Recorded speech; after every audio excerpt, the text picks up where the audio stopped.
बच्चों, मेरा नाम है मोहित और आपका स्वागत है हमारे यूट्यूब चैनल यूनिवर्सिटी चैंपियन में। तो जैसा कि आप जानते हो, आपका बीए सेकेंड सेमेस्टर का जो पेपर होता है आधुनिक विश्व का इतिहास, उससे संबंधित जितने भी महत्वपूर्ण प्रश्न हैं उनकी मैं पूरी सीरीज करा रहा हूँ। उसका अगला प्रश्न है 1789 ईस्वी की फ्रांस की क्रांति के कारणों पर टिप्पणी कीजिए। तो 1789 की जो फ्रांस की क्रांति हुई है उसको सविस्तार टिप्पणी करनी है। और मुझे ये बताने की ज़रूरत नहीं है फ्रांस की क्रांति वो किसी भी एग्ज़ाम के लिए कितनी ज़्यादा इम्पोर्टेंट होती है। तो काफ़ी ज़्यादा मोस्ट इम्पोर्टेंट पर्सन ये आपका हर एग्ज़ाम में बार बार पूछा जाता है। तो अगर आप इसको वीडियो को पूरा देख लेते हो तो चाहे निबंधात्मक रूप में प्रश्न पूछा जाए, चाहे लघुतरात्मक रूप में पूछा जाए, या अति लघुतरात्मक रूप में पूछा जाए, आप इस प्रश्न को बहुत आराम से कर लोगे।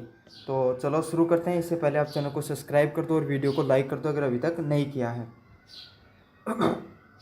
तो जैसा कि आपको पता है, जो 1789 की जो फ्रांस की क्रांति है, इसने ना सिर्फ फ्रांस में राजशाही को ख़त्म किया बल्कि दुनिया को एक नई विचारधारा उत्पन्न करके दी। वो क्या थी? लोकतंत्र की विचारधारा, सभी लोगों के लिए समानता के लिए कानून, मौलिक अधिकारों जैसी बातें और स्वतंत्रता जैसे सिद्धांतों की नींव रखी। मतलब जो ये फ्रांस की क्रांति है, इसने फ्रांस को ही एक नई दिशा नहीं दी बल्कि पूरी दुनिया के सामने कुछ नए विचारधाराओं को लेकर आई।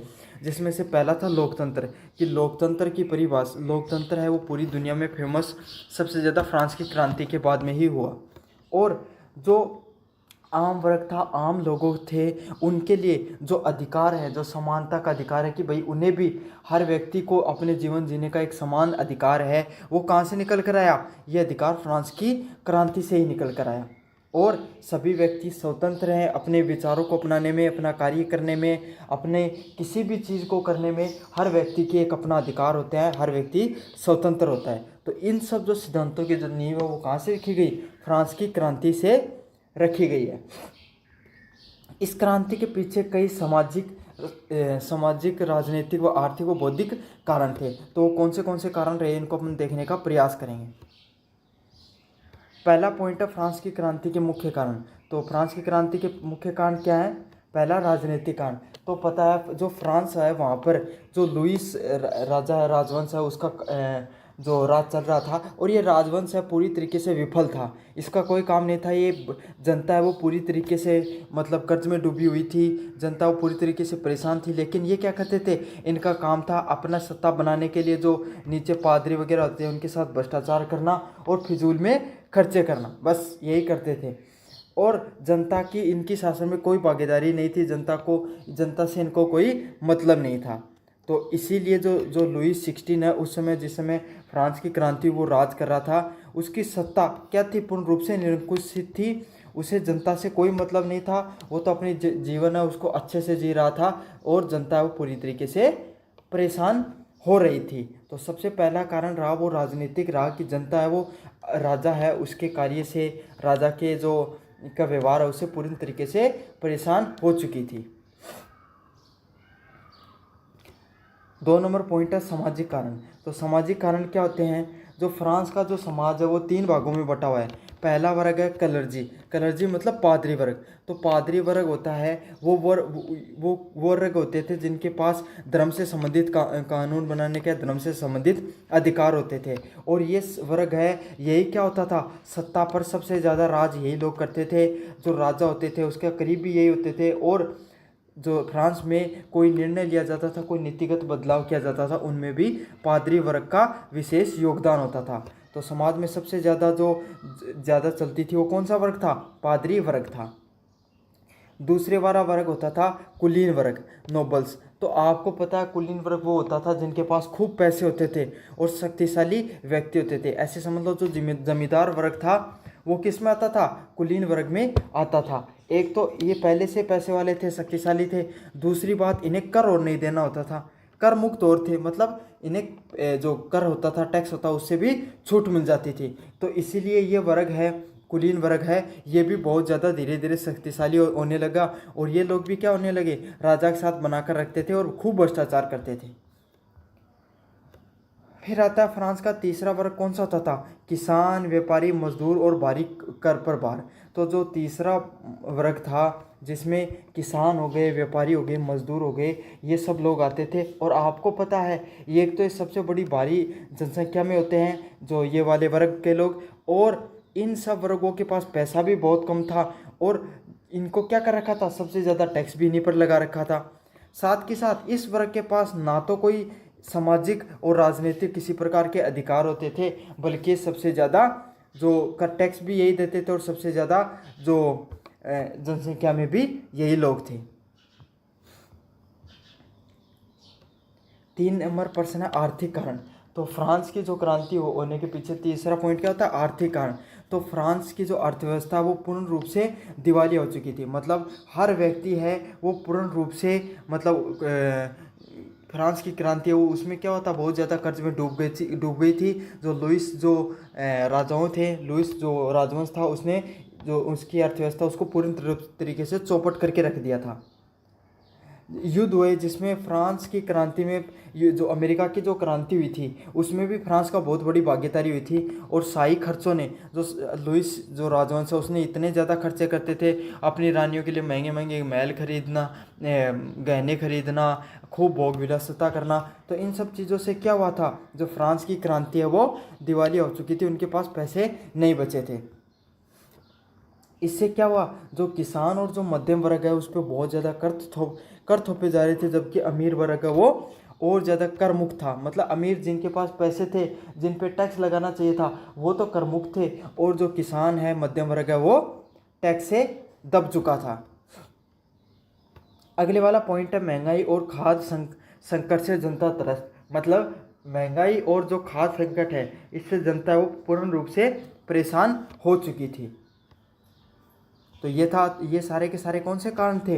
ये सभी कारण थे जो आर्थिक मतलब पैसों से संबंधित कारण थे।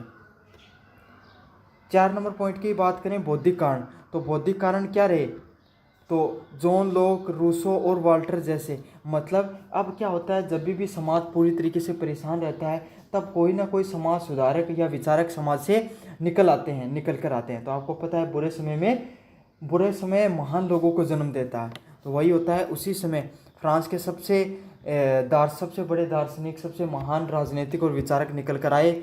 जॉन लॉक, रूसो और वाल्टर जैसे विचारक है, इन्होंने समाज को स्वतंत्रता, मतलब ये समझाया कि आप सभी लोग स्वतंत्र हो जाओ। खास करके जो निम्न वर्ग था उसको समझाया कि आप सभी लोग स्वतंत्र हो अपने अधिकारों के प्रति।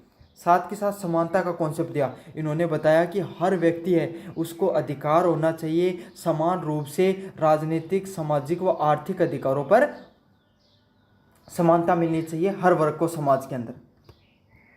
अगले वाला पॉइंट है जनसत्ता। जनसत्ता मतलब कि जनता जो अब जो राज के सत्ता पर जो लोग होगा उसे जनता की सुननी होगी, जनता ही सबसे ज़्यादा प्रभावी होगी।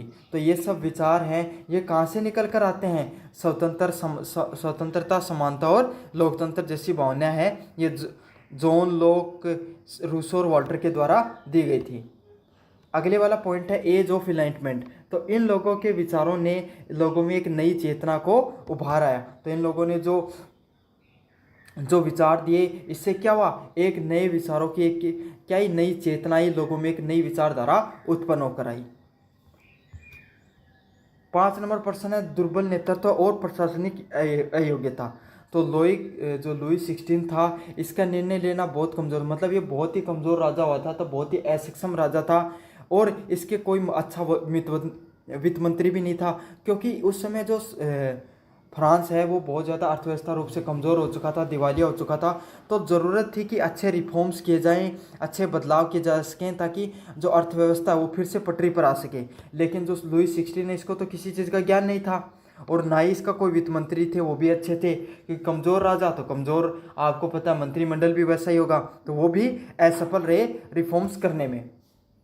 तो सुधारों की कोशिशें असफल रही और असंतोष बढ़ता गया। तो इनके द्वारा जो सुधारों का प्रयास किया गया वो इतने ज़्यादा सफल रूप से नहीं लागू हो पाए, असफल रहे, तो जनता और ज़्यादा परेशान हो गई, जनता और ज़्यादा आक्रोशित हो गई इनके प्रति। तो अब निष्कर्ष की बात करें कि जो फ्रांस की क्रांति है वो एक पूरी दुनिया में एक राजनीतिक बदलाव ही नहीं होता है, बल्कि सामाजिक न्याय, समानता और जन अधिकारों की लड़ाई थी। मतलब समाज की न्याय की, समाज का हर वर्ग बराबर है, उसके अधिकारों की लड़ाई भी थी। और जो ये फ्रांस की क्रांति है इसने पूरी दुनिया को लोकतांत्रिक आंदोलन की प्रेरणा दी। फ्रांस की क्रांति के बाद में पूरी दुनिया में, फ्रांस के बाद में इटली में भी क्रांति देखने को मिलती है और अलग अलग देशों में भी क्रांति देखने को मिलती हैं। तो पूरी दुनिया में लोकतांत्रिक आंदोलन की शुरुआत कहाँ से होती है? फ्रांस से होती है। यहाँ से स्वतंत्रता, समानता और भ्रातृत्व, लिबर्टी, इक्वलिटी एंड फ्रेटर्निटी के सिद्धांत की स्थापना की गई और यही भारत के प्रेम्बल में ये शब्द डाले गए हैं। और कहाँ से डाले गए हैं? फ्रांस की क्रांति से ही डाले गए हैं, फ्रांस के संविधान से ही डाले गए हैं। तो ये तो था आपका फ्रांस की क्रांति से संबंधित प्रश्न। आपको कैसा लगा? वीडियो अच्छा लगा तो चैनल को सब्सक्राइब जरूर से करना। धन्यवाद। हेलो बच्चों, मेरा नाम है मोहित और आपका स्वागत है हमारे यूट्यूब चैनल यूनिवर्सिटी चैंपियन में। तो जैसा कि आप जानते हो, आपका बीए सेकंड सेमेस्टर का जो इतिहास का पेपर होगा, आधुनिक विश्व का इतिहास, तो इससे संबंधित जो महत्वपूर्ण प्रश्न है जो बार बार रिपीट होते हैं, उनकी पूरी सीरीज है वो मेरे यूट्यूब चैनल पे मैं आपको करवा रहा हूँ। तो उसका जो पहला प्रश्न है, धर्म सुधार आंदोलन से आप क्या समझते हो और यूरोप में इस आंदोलन से क्या राजनीतिक और सामाजिक प्रभाव पड़े? आपको इस पर सविस्तार टिप्पणी करनी है। काफ़ी इंपॉर्टेंट प्रश्न है ये। प्रश्न ऐसी कोई यूनिवर्सिटी नहीं है जिसमें रिपीट नहीं हुआ है, तो आपको यह बहुत अच्छे से करके जाना है। हो सकता है कल आपने एग्जाम देने जाओ और ये प्रश्न आपके सामने देखने को मिले। साथ के साथ ये प्रश्न अगर आप इस वीडियो को पूरा देख लोगे तो चाहे प्रश्न लघुतरात्मक आए, चाहे निबंधात्मक आए और चाहे अति लघुतरात्मक आए, आप इस प्रश्न को बहुत अच्छे से कर लोगे। तो चलो शुरू करते हैं अपन वीडियो को। इससे पहले आप वीडियो को शुरू करें, चैनल को सब्सक्राइब कर दो और वीडियो को लाइक कर दो। तो अपन बात करें, जैसे कि हम पहले भारत की बात करें, धर्म सुधार आंदोलन की बात करें, इससे पहले मैं आपको भारत में समझाऊं कि भारत में भी जो धर्म सुधार का आंदोलन हुआ था उस आंदोलन को अपन किस नाम से जानते हैं? भक्ति आंदोलन के नाम से जानते हैं। अब भक्ति आंदोलन में भी क्या होता है कि जो पहले भारत में जो पाखंडवाद चलता था, जो यज्ञ वगैरह पे ज़्यादा लोग फोकस करते थे और जो बलि वगैरह ऐसी प्रथाएँ चलती थी, जातिवाद भी समाज में बहुत ज़्यादा फैल सकता था, तो कुछ लोगों का धर्म के ऊपर बहुत ज़्यादा प्रभाव बढ़ गया था। तो उसी को दूर करने के लिए भक्ति आंदोलन की शुरुआत होती है। ऐसे ही यूरोप के अंदर भी क्या होता है, जो चर्च होते हैं, आपको पता है यूरोप में ज़्यादातर ईसाई धर्म को माना जाता है और ईसाई धर्म में भी एक धर्म होता है कैथोलिक धर्म। आपने पोप का नाम सुना होगा, अभी थोड़े से दिन पहले पोप की मृत्यु हुई है, जो पिछले पोप थे उनकी मृत्यु हुई है। तो ऐसे ही कैथोलिक धर्म के जो सबसे बड़े धर्मगुरु होते हैं उनका क्या नाम होता है? पोप नाम होता है। अब वो क्या करते हैं, वो जो चीज़ कह देते हैं वही करना पड़ता है। अब धीरे धीरे जैसे धर्म आगे बढ़ता है तो आपको पता है सभी व्यक्ति अच्छे नहीं हो सकते, उनमें भी क्या हो सकती है, विकृतियाँ पाई जाती हैं। तो क्या होने लगा, जो चर्च हैं उनके अंदर भ्रष्टाचार फैलने लगा। जो चर्च के जो पादरी हैं वो खुद ही भ्रष्टाचार करने लगे, तो समाज में क्या होने लगा, और जो कुप्रथाएं उनके द्वारा चलने लगी, वो ऐसे दिखाने लगे कि सिर्फ जो चर्च है, चर्च के द्वारा ही आपको क्या क्या किया जा सकता है, भगवान मिल सकता है, और पोप जो चीज़ बताएगा वही क्या है, एक अंतिम सत्य है इस दुनिया का। तो ऐसा होने लगा। तो उस समय एक बहुत बड़े विचारक, एक बहुत बड़े समाज सुधारक आए जिनका नाम क्या था? Martin Luther. अब मार्टिन लूथर को ने कैसे धर्म सुधार आंदोलन लेकर आए, इससे पहले मैं आपको एक छोटी सी और कहानी सुना देता हूँ। होता क्या है, एक ना ये जो चर्च के जो मालिक, जो चर्च के जो पादरी होते हैं, इन्होंने एक विवेचना पत्र निकाला। विवेचना पत्र क्या, इन्होंने एक पूरा एक पेज निकाला, मतलब एक पूरा पेज निकाला जिसमें क्या, उसने अपने कुछ मतलब ऐसे लाइनें लिख दी और उन्होंने क्या कहा कि अगर कोई व्यक्ति इस जो ये पत्र है इसको खरीद लेगा तो उसको जीवन में जितने भी किए गए पाप हैं वो सारे धुल जाएंगे और वो क्या हो जाएगा, एकदम स्वच्छ व्यक्ति हो जाएगा। तो ये बात है मार्टिन लूथर को बहुत बेकार लगती है कि अगर कोई एक पत्र पढ़ने से अगर कोई व्यक्ति के अगर सारे कर्म, बेकार कर्म अच्छे हो सकते हैं, तो फिर किस बात का धर्म है? फिर तो कोई भी व्यक्ति बुरा कर्म करता चले जाएगा। और उन्हें लगा कि ये तो सिर्फ पैसा कमाने का ही धंधा बना लिया है इन पादरियों ने। तो वहाँ से मार्टिन लूथर है वो अपनी जो विचारधारा को लेकर आगे बढ़ते हैं और जो कैथोलिक चर्च हैं उसमें भ्रष्टाचार के खिलाफ आवाज़ उठाते हैं। तो जो धर्म सुधार आंदोलन है उसके प्रमुख उद्देश्य क्या होते हैं अपन वो समझते हैं। मैंने आपको परिचय पूरा समझा दिया। देखो, धर्म सुधार आंदोलन के मुख्य उद्देश्य क्या थे? पहला क्या था? कैथोलिक चर्च में सत्ता और भ्रष्टाचार का विरोध करना। तो आपको पता है जो कैथोलिक चर्च थे, इनके अंदर बहुत ज़्यादा भ्रष्टाचार फैल गया था। वो विवेचना पत्र निकालने लगे थे कि कोई भी व्यक्ति अगर ये पत्र भी पढ़ लेगा तो उसको क्या हो जाएगा, उसको मुक्ति मिल जाएगी। और वो शायद कुछ $1 या $5 ऐसे कुछ रुपए का था वो एक पत्र। तो उन्हें लगा कि सिर्फ ये सिर्फ जो चर्च में बैठे लोग हैं सिर्फ भ्रष्टाचार कर रहे हैं और सत्ता के पाने का सिर्फ इनको लोभ है, तो इसका उन्होंने विरोध किया। दूसरा क्या है? बाइबल को आम जनता तक पहुंचाया। मतलब जो बाइबल है उसको क्षेत्रीय भाषा में भी उसका अनुवाद किया गया और लोगों को ये समझाया गया कि चर्च ही सब कुछ नहीं है। सबसे बड़ा जो ईसाई धर्म में सबसे बड़ी जो अगर कुछ है तो वो क्या है? बाइबल है। बाइबल को लोगों को अच्छे से समझाया गया और इससे क्या हुआ, जो धार्मिक शिक्षा है वो सरल हुई। तो बाइबल को अच्छे से क्षेत्रीय भाषा में या एक आम भाषा में समझाया गया, जिससे क्या हुआ कि धार्मिक शिक्षा वो और सरल हो गई। अगले वाला पॉइंट है, लोगों को ये विश्वास दिलाया गया कि ईश्वर की कृपा से, मतलब भगवान की भक्ति करने से आपको मोक्ष की प्राप्ति की गई है। इसमें चर्च का कोई ज़्यादा बड़ा योगदान नहीं है। तो लोगों को बस ये विश्वास दिलाया गया धीरे धीरे गए कि आपको भगवान की भक्ति करनी है, आपको भगवान पर विश्वास रखना है। वो उसमें के लिए आपको चर्च की इतनी ज़्यादा सहायता लेने की जरूरत नहीं है। अगले वाला पॉइंट है, तो धर्म के अधिकार वो सिर्फ पोप के पास नहीं है। मतलब पोप कह देगा, पोप ही सर्व व्यक्ति नहीं है, पोप भी एक सिर्फ इंसान ही है, उससे भी गलतियां हो सकती हैं। तो आप पोप को ही सब कुछ नहीं मान सकते। तो धार्मिक अधिकारों के लिए आपको हर व्यक्ति के पास अपने कुछ अधिकार हैं, धर्म के अधिकार हैं, और उन्हें धर्म को मानने का, व्याख्या करने का अधिकार है, ना कि सिर्फ पोप के पास ही सिर्फ अधिकार होंगे। तो इन्होंने क्या प्रयास किया? देखो, कुल मोटी मोटी बातें करें तो जो धार्मिक सुधार आंदोलन है उसमें क्या हुआ, जो धर्म है, ईसाई धर्म है, उसको सरल किया गया। उसको जो पहले विकृति आ गई थी, भ्रष्टाचार, जो सिर्फ धर्म है वो सिर्फ कुछ चर्च के जो पादरी होते थे उनके पास था, उसको हटा कर आम जनता को समझाया गया कि आपको भी उतना ही अधिकार है धर्म से संबंधित जितना कि इन पोप या फिर चर्च के लोगों को है। और साथ के साथ जो धर्म है उसको इतना सरल कर दिया गया ताकि हर व्यक्ति समझ सके। जैसे पहले हिंदू धर्म में होता था कि कुछ लोगों को ही शिक्षा थी धर्म के बारे में, तो वही ठेकेदार बनकर बैठे रहते थे। लेकिन धीरे धीरे शिक्षा फैली, आज हर व्यक्ति को धर्म के बारे में ज्ञान है, तो आज हम उन सब लोगों पर ज़्यादा निर्भर नहीं करते हैं। तो यही किया गया धर्म सुधार आंदोलन के अंदर भी। अब यूरोप के धर्म सुधार आंदोलन के प्रमुख नेता कौन थे? मार्टिन लूथर थे जो जर्मनी से थे, जॉन कैल्विन थे जो फ्रांस से थे, और हुडरिक जिगवेगली ये कहाँ से थे? स्विट्जरलैंड से थे। तो ये कुछ प्रमुख नेता हुए हैं इस सुधार आंदोलन से। अगले पॉइंट की बात करूं, यूरोपीय समाज पर प्रभाव। तो यूरोप समाज पर क्या प्रभाव पड़ा इस धर्म सुधार आंदोलन से? सबसे पहले शिक्षा और ज्ञान का प्रसार।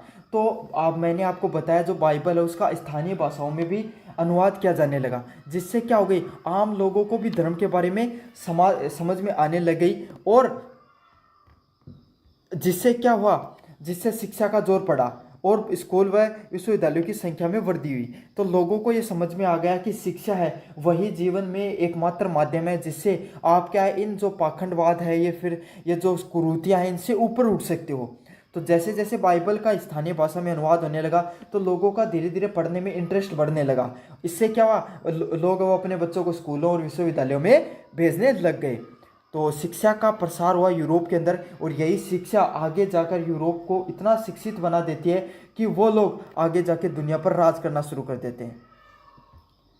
दूसरे वाला पॉइंट है धार्मिक सहिष्णु लोग। तो इससे क्या हुआ, मतलब सब लोगों को ये समझ में आया कि आप सिर्फ एक ईसाई धर्म के अंदर जो पोप कह देता वही बात माननी जरूरी नहीं है, हम अपने हिसाब से भी धर्म को फॉलो कर सकते हैं, हम चाहें तो दूसरे धर्म को भी मान सकते हैं। तो इससे लोगों को ये आज़ादी मिली कि वो अपना धर्म त्याग कर दूसरे धर्म को भी अपना सकते हैं और दूसरे धर्म को भी स्वीकार कर सकते हैं।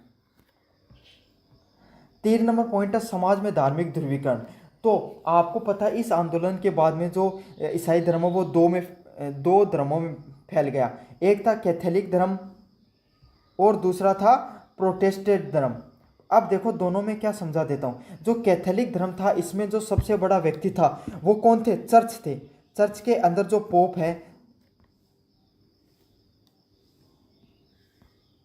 चर्च के अंदर जो पोप है वो सबसे बड़ा व्यक्ति होता था, किसमें, इस कैथोलिक धर्म के अंदर। और उसी से टूटकर एक और शाखा बन गई, जिसका कौन था, प्रोटेस्टेंट। तो जो मार्टिन लूथर को फॉलो करते थे, मार्टिन लूथर को मानने वाले लोग थे, इन्होंने एक और धर्म को मानना शुरू कर दिया, जिसका नाम क्या था, प्रोटेस्टेंट था। समझ में आ गया। जो मार्टिन लूथर की बातें मानने लगे वो प्रोटेस्ट धर्म को अपना लिया, और जो पुरानी जो ईसाई धर्म को मानते थे वो कैथोलिक धर्म को मानते थे। अब प्रोटेस्टेंट धर्म का क्या था, इसमें चर्च को सर्वशक्ति नहीं माना गया, इसमें हर व्यक्ति के अपने अधिकार होते थे, वो अपने हिसाब से धर्म को मान सकता था। और कैथोलिक धर्म में क्या फर्क था, कैथोलिक धर्म में सबसे बड़ा व्यक्ति कौन होता था, चर्च और पोप होता है। तो विक्टन सिटी का आपने नाम सुना होगा, दुनिया की सबसे छोटा सा देश भी विक्टन सिटी है। तो वहाँ पर ही पोप रहता है, और वहाँ पर वो मतलब वो पूरा देश ईसाई धर्म से संबंधित ही है। तो आप समझ सकते हो कि अब कैथोलिक धर्म कितना छोटा हो गया है इस समय। चौथा नंबर पॉइंट है धार्मिक अधिकारों में बदलाव। तो लोगों ने धीरे धीरे ये समझ में आ गया कि चर्च से बाहर निकलकर भी हम धर्म को मान सकते हैं, सिर्फ चर्च के द्वारा बताई गई चीज़ों में ही धर्म नहीं है। तो लोगों को यही समझ में आया कि ईश्वर के साथ हम चर्च से बाहर निकलकर भी संबंध बना सकते हैं, अपने व्यक्तिगत रूप से धर्म को मानकर भी हम ईश्वर को प्राप्त कर सकते हैं, मोक्ष को प्राप्त कर सकते हैं। अब राजनीतिक रूप से क्या प्रभाव पड़े, सबसे पहला पॉइंट, राजनीतिक राजाओं की शक्ति में वृद्धि।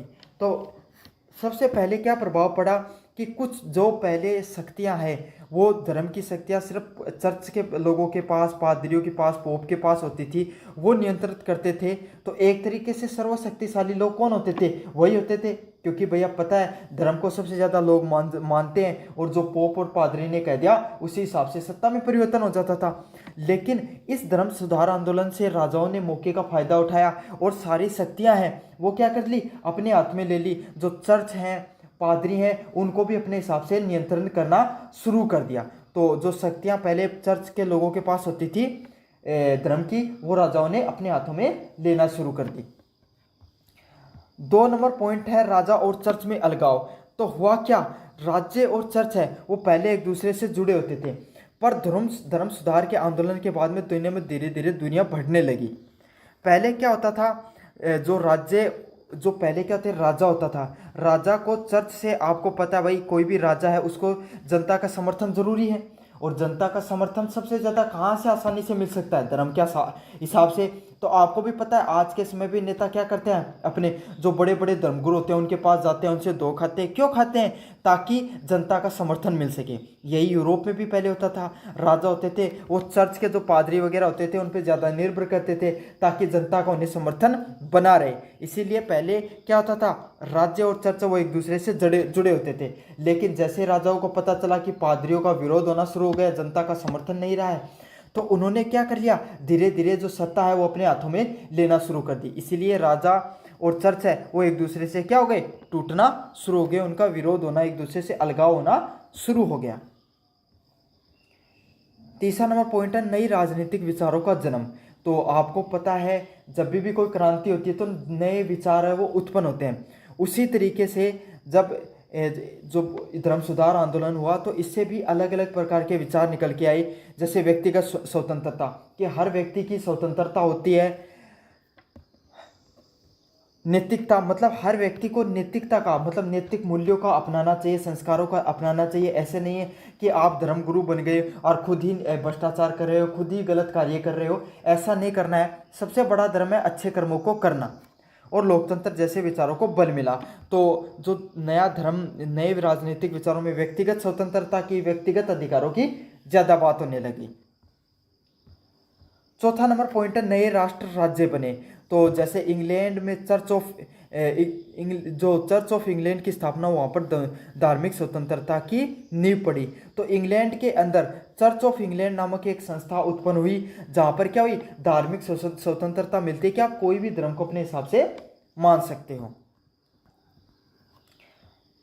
पहले वाला पॉइंट है धर्म सुधार आंदोलन एक धार्मिक आंदोलन ही नहीं था, बल्कि ये यूरोपीय समाज और राजनीति की पूरी दिशा पूरी तरीके से बदल दी। तो धर्म सुधार आंदोलन है ये सिर्फ एक धार्मिक आंदोलन ही नहीं था, बल्कि यूरोप समाज में इसने राजनीति को पूरी तरीके से बदल के रख दिया था। तो यही था धर्म सुधार आंदोलन से संबंधित। मैंने एक एक पॉइंट आपको अच्छे से करवा दिया इसके अंदर। हेलो बच्चों, मेरा नाम है मोहित और आपका स्वागत है हमारे यूट्यूब चैनल यूनिवर्सिटी चैंपियन में। तो जैसा कि आप जानते हो, आपका बीए सेकेंड सेमेस्टर का जो पेपर होता है आधुनिक विश्व का इतिहास, तो इसके संबंधित जो अगला महत्वपूर्ण प्रश्न है नेपोलियन की प्रथम के पतन के कारण और उसके द्वारा किए गए विभिन्न सुधारों पर टिप्पणी कीजिए। तो नेपोलियन से संबंधित प्रश्न बहुत ज़्यादा इंपॉर्टेंट होता है और हर बार आप एग्जाम में पूछा ही जाता है। आपके भी एग्जाम में नेपोलियन से संबंधित प्रश्न जरूर आएगा। तो ये ऐसा प्रश्न मैंने बनाया है, इसको अगर आप पढ़ लेते हो तो चाहे कैसा भी प्रश्न आ जाए, निबंधात्मक रूप से प्रश्न पूछा जाए, चाहे लघुतरात्मक रूप से प्रश्न पूछा जाए और चाहे अति लघुतरात्मक रूप से प्रश्न पूछा जाए, आप इस प्रश्न को जरूर से कर लोगे। काफ़ी महत्वपूर्ण प्रश्न है, आपको वीडियो को अंत तक देखना है सबसे पहले, और चैनल को सब्सक्राइब कर लेना और वीडियो को लाइक कर देना अगर अभी तक लाइक नहीं किया है। तो आपको पता है फ्रांस है, फ्रांस के अंदर जो 18वीं शताब्दी चल रही थी, ठीक है, 18वीं शताब्दी चल रही थी 1750 के आसपास। उस समय फ्रांस की हालत दुनिया के अन्य यूरोपीय देशों से हालत बहुत ज़्यादा खराब हो गई थी, ठीक है। उस समय दो ही यूरोप के अंदर बड़े बड़े देश हुआ करते थे, एक था ब्रिटेन और दूसरा था फ्रांस। और ये क्या हुआ करते थे, ये एक दूसरे के बहुत बड़े विरोधी हुआ करते थे। समझ में आ गया? जैसे आज के इसमें भारत और चाइना है, ऐसे ही समझ लीजिए एशिया के अंदर ऐसे ही ब्रिटेन और फ्रांस थे। इन दोनों के आपस में बनती नहीं थी, लेकिन हुआ क्या, फ्रांस के अंदर जो कमज़ोर राजनेता आए, कमज़ोर जो राजा आए, इसके कारण क्या हो गई, यूरोप की हालत है वो बहुत बेकार हो गई। लेकिन 18वीं के सदी के अंत में एक नेपोलियन बोनापार्ट नामक एक व्यक्ति को वहाँ के राजा के द्वारा उसको अपना सेनापति बनाया जाता है। बहुत अच्छा कार्य करता है और धीरे धीरे उसको ये समझ में आ जाती है, वो एक बहुत समझदार व्यक्ति रहता है, ठीक है। अच्छे भाषण देने आते हैं लोगों को, उसको जो मैनिपुलेट करने की अच्छी पावर होती है उसके अंदर।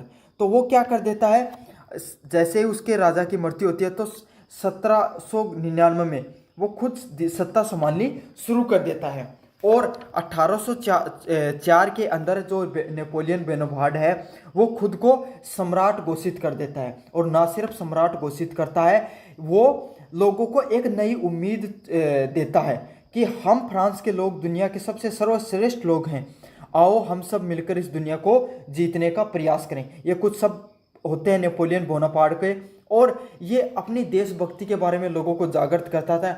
और आपको पता है कोई भी राजा के द्वारा देशभक्ति के माध्यम से जन समर्थन प्राप्त करना सबसे आसान है। अगर कोई भी राजा है, समझ लीजिए अगर वो देशभक्ति के नाम पर और धर्म के नाम पर आपसे वोट मांग रहा है, जन समर्थन प्राप्त कर रहा है, तो हमेशा समझ लेना कहीं ना कहीं वो राजा आगे जाकर आपको पता चलेगा कहीं ना कहीं इसमें भारी नुकसान है आपका। और यही करता नेपोलियन बोनापार्ट भी, उससे वो धीरे धीरे पूरे यूरोप को जीतने का प्रयास करता है। कुछ युद्ध वो जीतता भी है, लेकिन बहुत से युद्ध वो हार भी जाता है। और 1815 में उसकी क्या हो जाता है, अंत हो जाता है। लेकिन पतन तो होता है उसका, लेकिन नेपोलियन बोनापार्ट ने फ्रांस को एक पूरी दुनिया के सामने एक अलग दिशा दी। नेपोलियन बोनापार्ट बशर्ते ही चाहे 14-15 साल ही उसने राज किया, लेकिन हम सब दुनिया में नेपोलियन का नाम जानते हैं। उसने कुछ ऐसे कार्य किए। तो सबसे पहले हम देखेंगे उसके प्रमुख पत्तनों को, बाद में देखेंगे, पहले अपन देखेंगे उसके द्वारा क्या सुधार किए गए। उल्टा शुरू करेंगे। पहला है नेपोलियन द्वारा किए गए पहले प्रमुख सुधार। तो नेपोलियन ने क्या सुधार किए, इन्होंने लागू किया नेपोलियन कोड। तो नेपोलियन कोड क्या था, इसमें इन्होंने आधुनिक नागरिक कानूनों की व्यवस्था की शुरुआत करी। जो आज आपको भी पता है हमारे द्वारा जो फ्रांस के कानून से भी प्रेम्बल के अंदर कुछ नियम लिए गए हैं, उसमें क्या क्या है, नेपोलियन ने क्या क्या लागू किया, समानता। नेपोलियन ने बताया कि हर नागरिक है फ्रांस के अंदर जितने दिन मैं राजा हूँ, क्या है, सभी लोग समान है। पहले जो यूरोप हुआ करता था वहाँ पे क्या सामंतवादी प्रथा चलती थी। जो जमींदार लोग थे, पैसे वाले लोग थे, वो खुद को ऊंचा समझते थे, वही लोग राज करते थे। और जो नीचे वर्ग हुआ करता था वो उसको कोई महत्व ज़्यादा नहीं हुआ करता था। लेकिन नेपोलियन बोनापार्ट इसीलिए पॉपुलर हुआ क्योंकि उसने सभी लोगों को समान अधिकार देने शुरू किए। दूसरा पॉइंट है संपत्ति का अधिकार। संपत्ति का अधिकार मतलब नेपोलियन बोनापार्ट ने कहा कि आपके पास जो संपत्ति है उसका ये जो हमारे देश के राजा का अधिकार नहीं है, राज्य का अधिकार नहीं, बल्कि आपका खुद का अधिकार है। तो ये संपत्ति का अधिकार किसने दिया, नेपोलियन बोनापार्ट ने दिया। अगले वाला पॉइंट है धर्मनिरपेक्षता। धर्मनिरपेक्षता मतलब आप अपने हिसाब से कोई भी जो कानून जो धर्म है उसको अपना सकते हो। तो ये सब जो नियम है, ये सब जो सिद्धांत है वो किसके द्वारा दिए गए? नेपोलियन बोनापार्ट के द्वारा दिए गए, और इसी के वजह से वो फ्रांस के अंदर सबसे ज़्यादा पॉपुलर हुआ। और हम सब जानते हैं आज भी इन सब कई देशों ने न्याय प्रणाली पर आधारित है। तो भारत के अंदर भी ये सभी जो मौलिक अधिकार थे उनके रूप में दिया गया कि समानता का अधिकार और संपत्ति का अधिकार पहले था, लेकिन उसको बदल दिया गया बाद में, कानून ने अधिकार कर दिया मौलिक अधिकार से, और धर्मनिरपेक्षता आज एक मौलिक अधिकार है भारत में भी। तो यही है, ये सब चीज़ें किसके द्वारा दी गई थी? नेपोलियन के द्वारा बताई गई थी सबसे पहले। 2 नंबर प्रश्न है प्रशासनिक सुधार। तो नेपोलियन बोनापार्ट ने ना सिर्फ जो अधिकार दिए लोगों को, प्रशासन में सुधार करना भी शुरू किया, क्योंकि प्रशासन सही होगा तो जनता का कार्य भी अच्छे से होंगे और राजा भी मजबूत होगा। तो उन्होंने एक अच्छी प्रशासनिक प्रणाली को लागू करना शुरू किया था नेपोलियन ने। इससे क्या हुआ? अधिकारियों की जो नियुक्ति है वो पहले क्या होती थी? अपने चाटुकारिता के आधार पर या फिर जो वंशागत आधार पर होती थी, लेकिन नेपोलियन बोनापार्ट ने समझा कि ऐसे तो हमारा पतन होगा। इन्होंने क्या किया? अधिकारियों की जो नियुक्ति है वो योग्यता के आधार पर करना शुरू की। तो नेपोलियन बोनापार्ट ने दूसरा क्या सुधार किए? प्रशासनिक रूप से चीज़ों को सुधार की। 3 नंबर पॉइंट है शैक्षणिक सुधार। तो शिक्षा में सुधार सबसे महत्वपूर्ण सुधार होते हैं, नेपोलियन बोनापार्ट ने समझा। और इन्होंने वहाँ सरकारी स्कूल लाइसेंस नामक एक संस्था होती थी जिसमें बच्चों को मुफ्त में शिक्षा दी जाती थी, जो सरकारी स्कूल होते थे उनकी भी स्थापना करी। तो नेपोलियन बोनापार्ट ने काफ़ी सुधार किए, इसीलिए वो इतना ज़्यादा पॉपुलर हुआ, पूरी दुनिया में आज भी उसका नाम चलता है। धार्मिक सुधार। तो धार्मिक सुधार किस प्रकार के थे? चर्च और जो राज्य थे उनके बीच में संतुलन किया। तो जैसा कि मैंने पहले वाला जो आपका प्रश्न था उसमें समझाया कि जो सत्ता थी वो पहले चर्च के लोगों के पास, पादरी के लोगों के पास हुआ करती थी, लेकिन बाद में जाकर जो नेपोलियन बोनापार्ट जैसे राजा और धर्म सुधार आंदोलन हुआ तो कुछ सत्ता तो वैसे चली गई, लेकिन बाद में नेपोलियन जैसे जो राजा हुए इन्होंने क्या किया? सत्ता को कुछ हद तक अपने हाथों में लेना शुरू कर दिया। ठीक है, इसके लिए इसने 1801 में कॉनकॉर्ड संधि किया, जिसके माध्यम से क्या किया? जो कैथोलिक चर्च होते थे उन पर नियंत्रण करना शुरू कर दिया और धार्मिक स्वतंत्रता को बनाए रखा। मतलब जो कैथोलिक चर्च है उस पर भी उन्होंने कंट्रोल कर लिया और लोगों को ये अधिकार दे दिए कि आपको अपने धार्मिक स्वतंत्रता के कुछ अधिकार होंगे। तो धार्मिक स्वतंत्रता के लिए जो 1801 की जो कॉनकॉर्ड की जो संधि है ये आपको याद रखनी है इसको। 5 नंबर पॉइंट है धार्मिक सुधार। तो धार्मिक सुधार के लिए जो आपको पता है जो नेपोलियन बोनापार्ट है इसने बैंक ऑफ फ्रांस की स्थापना की। तो इस व्यवस्था से क्या हुई? पारदर्शिता आई और न्याय संगत प्रणाली है वो, आर्थिक प्रणाली है वो लागू हुई। तो जो नेपोलियन बोनापार्ट है उसके द्वारा बैंक ऑफ फ्रांस की स्थापना की गई ताकि धार्मिक आर्थिक सुधारों के लिए। तो ये कुछ प्रमुख सुधार है जो नेपोलियन बोनापार्ट के द्वारा किए गए थे। अब अपन बात करेंगे नेपोलियन बोनापार्ट है उसके द्वारा इतने सुधार किए गए, अलग अलग प्रकार के प्रशासनिक सुधार किए गए जिससे वो इतना ज़्यादा पॉपुलर हुआ। तो फिर उसके पतन का क्या प्रमुख कारण रहते हैं? ठीक है, सफलताएं देख लिया, अब उसकी विफलताएं देखते हैं। पहला प्रश्न है महत्वाकांक्षा और विस्तारवाद। तो देखो ये प्रश्न है ना, प्रश्न ये बहुत ज़्यादा महत्वपूर्ण है। ये ऐसा आ सकता है इसमें सुधार पूछ लेंगे, कहीं में पतन पूछ लेंगे, कहीं पर दोनों पूछ लेंगे, लेकिन ये प्रश्न आपके सामने देखने को मिलेगा आपको एग्जाम में। पहला प्रश्न है महत्वाकांक्षा और विस्तारवाद। तो नेपोलियन की जो युद्ध नीति थी वो अत्यधिक आक्रमणकारी थी। तो देखो जो नेपोलियन है उसने यही नारा दिया था कि जिस समय वो राज करने आया था हिटलर की तरह, हिटलर जर्मनी में राज करने आया था और जब नेपोलियन भी फ्रांस में राज करने आया था तब फ्रांस की हालत बहुत ख़राब थी, मतलब सबसे कमज़ोर देश बन चुका था यूरोप का। तब नेपोलियन बोनापार्ट है वो राज करने आता और उसने लोगों को ये सपना दिखाया, लोगों को अपनी प्रणाली से लोगों को ये आश्वासन दिया कि हम पूरी दुनिया पर राज कर सकते हैं, और उसने ऐसा करके दिखाया भी।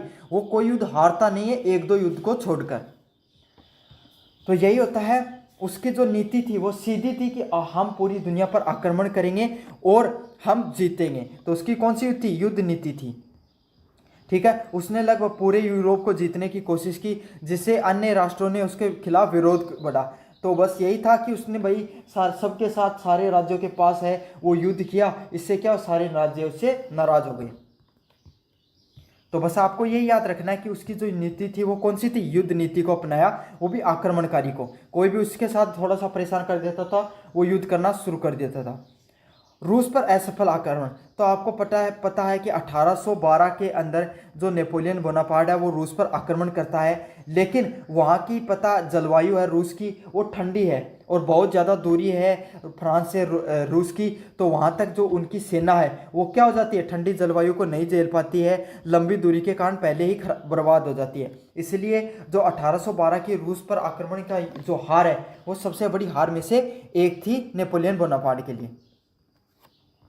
तीसरे नंबर प्रश्न है ब्रिटेन से टक्कर और नेपोलियन ने सैनिक विफलता। जिस समय मतलब जो नेपोलियन बोनापार्ट है वो सेनापति ही होता है, उस समय वो इतना बड़ा शासक नहीं बनता है, उसके बाद में वो शासक बनता है।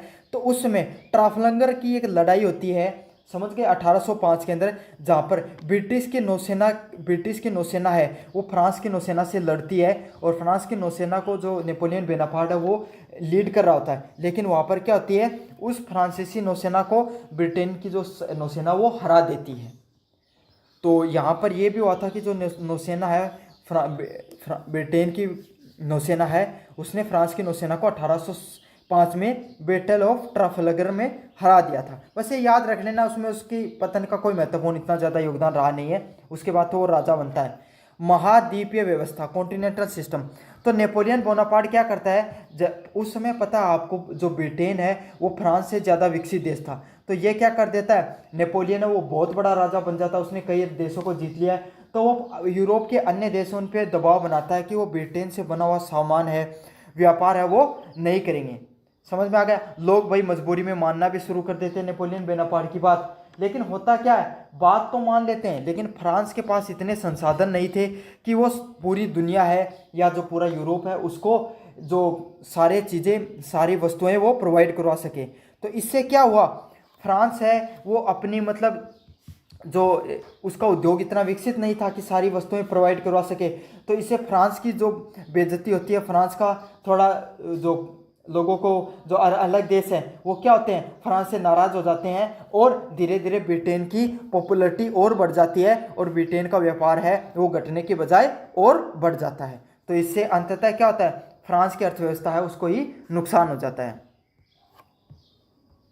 5 नंबर प्रश्न, यूरोप में राष्ट्रवाद का उदय। तो मैंने पता है जो नेपोलियन बोनापार्ट है उसका तो जो मुख्य लक्ष्य यही था कि उसने राष्ट्रवाद जो देशभक्ति के आधार पर ही उसने अपना जो राज्य उसकी नींव रखी थी। तो इससे अधीन लोगों को धार्मिक स्वतंत्रता व राष्ट्रवाद की भावना जागी, जिससे क्या हुए, बहुत सारे विरोध भी हुए। तो क्या नेपोलियन बोनापार्ट से लोग क्या दुखी हो चुके थे, तो उसके बाद में लोगों के अंदर राष्ट्रवाद की भावना जागती और विरोध प्रदर्शन धीरे धीरे होने शुरू हो जाते हैं। छठा पॉइंट है लिपजिंग की हार। तो राष्ट्र की लड़ाई के इस युद्ध को राष्ट्र की लड़ाई के नाम से भी जाना जाता है, जिसने नेपोलियन की सेना ने कई देशों के सेनाओं को संयुक्त रूप से हराया था। मतलब नेपोलियन देख समझ सकते हो आप, कई देशों ने मिलकर जो नेपोलियन के साथ लड़ाई लड़ी थी लेपजिंग में 1813 के अंदर। लेकिन नेपोलियन इतना शक्तिशाली था उसने कई देशों को एक साथ मिलकर हरा दिया था। 7 नंबर प्रश्न है वाटरलू की अंतिम हार। तो वाटरलू की जो हार है वो ब्रिटिश और पर्शिया है वो दो देश आपस में मिलकर लड़ते हैं नेपोलियन के साथ और 1815 में उसको हरा देते हैं। और जो उस समय का जो सेंट हेलेना द्वीप था जहाँ से पैदा होकर आया था नेपोलियन, उसको भी अपने हाथों में कैप्चर कर लेता है ब्रिटेन और पर्शियन सेना।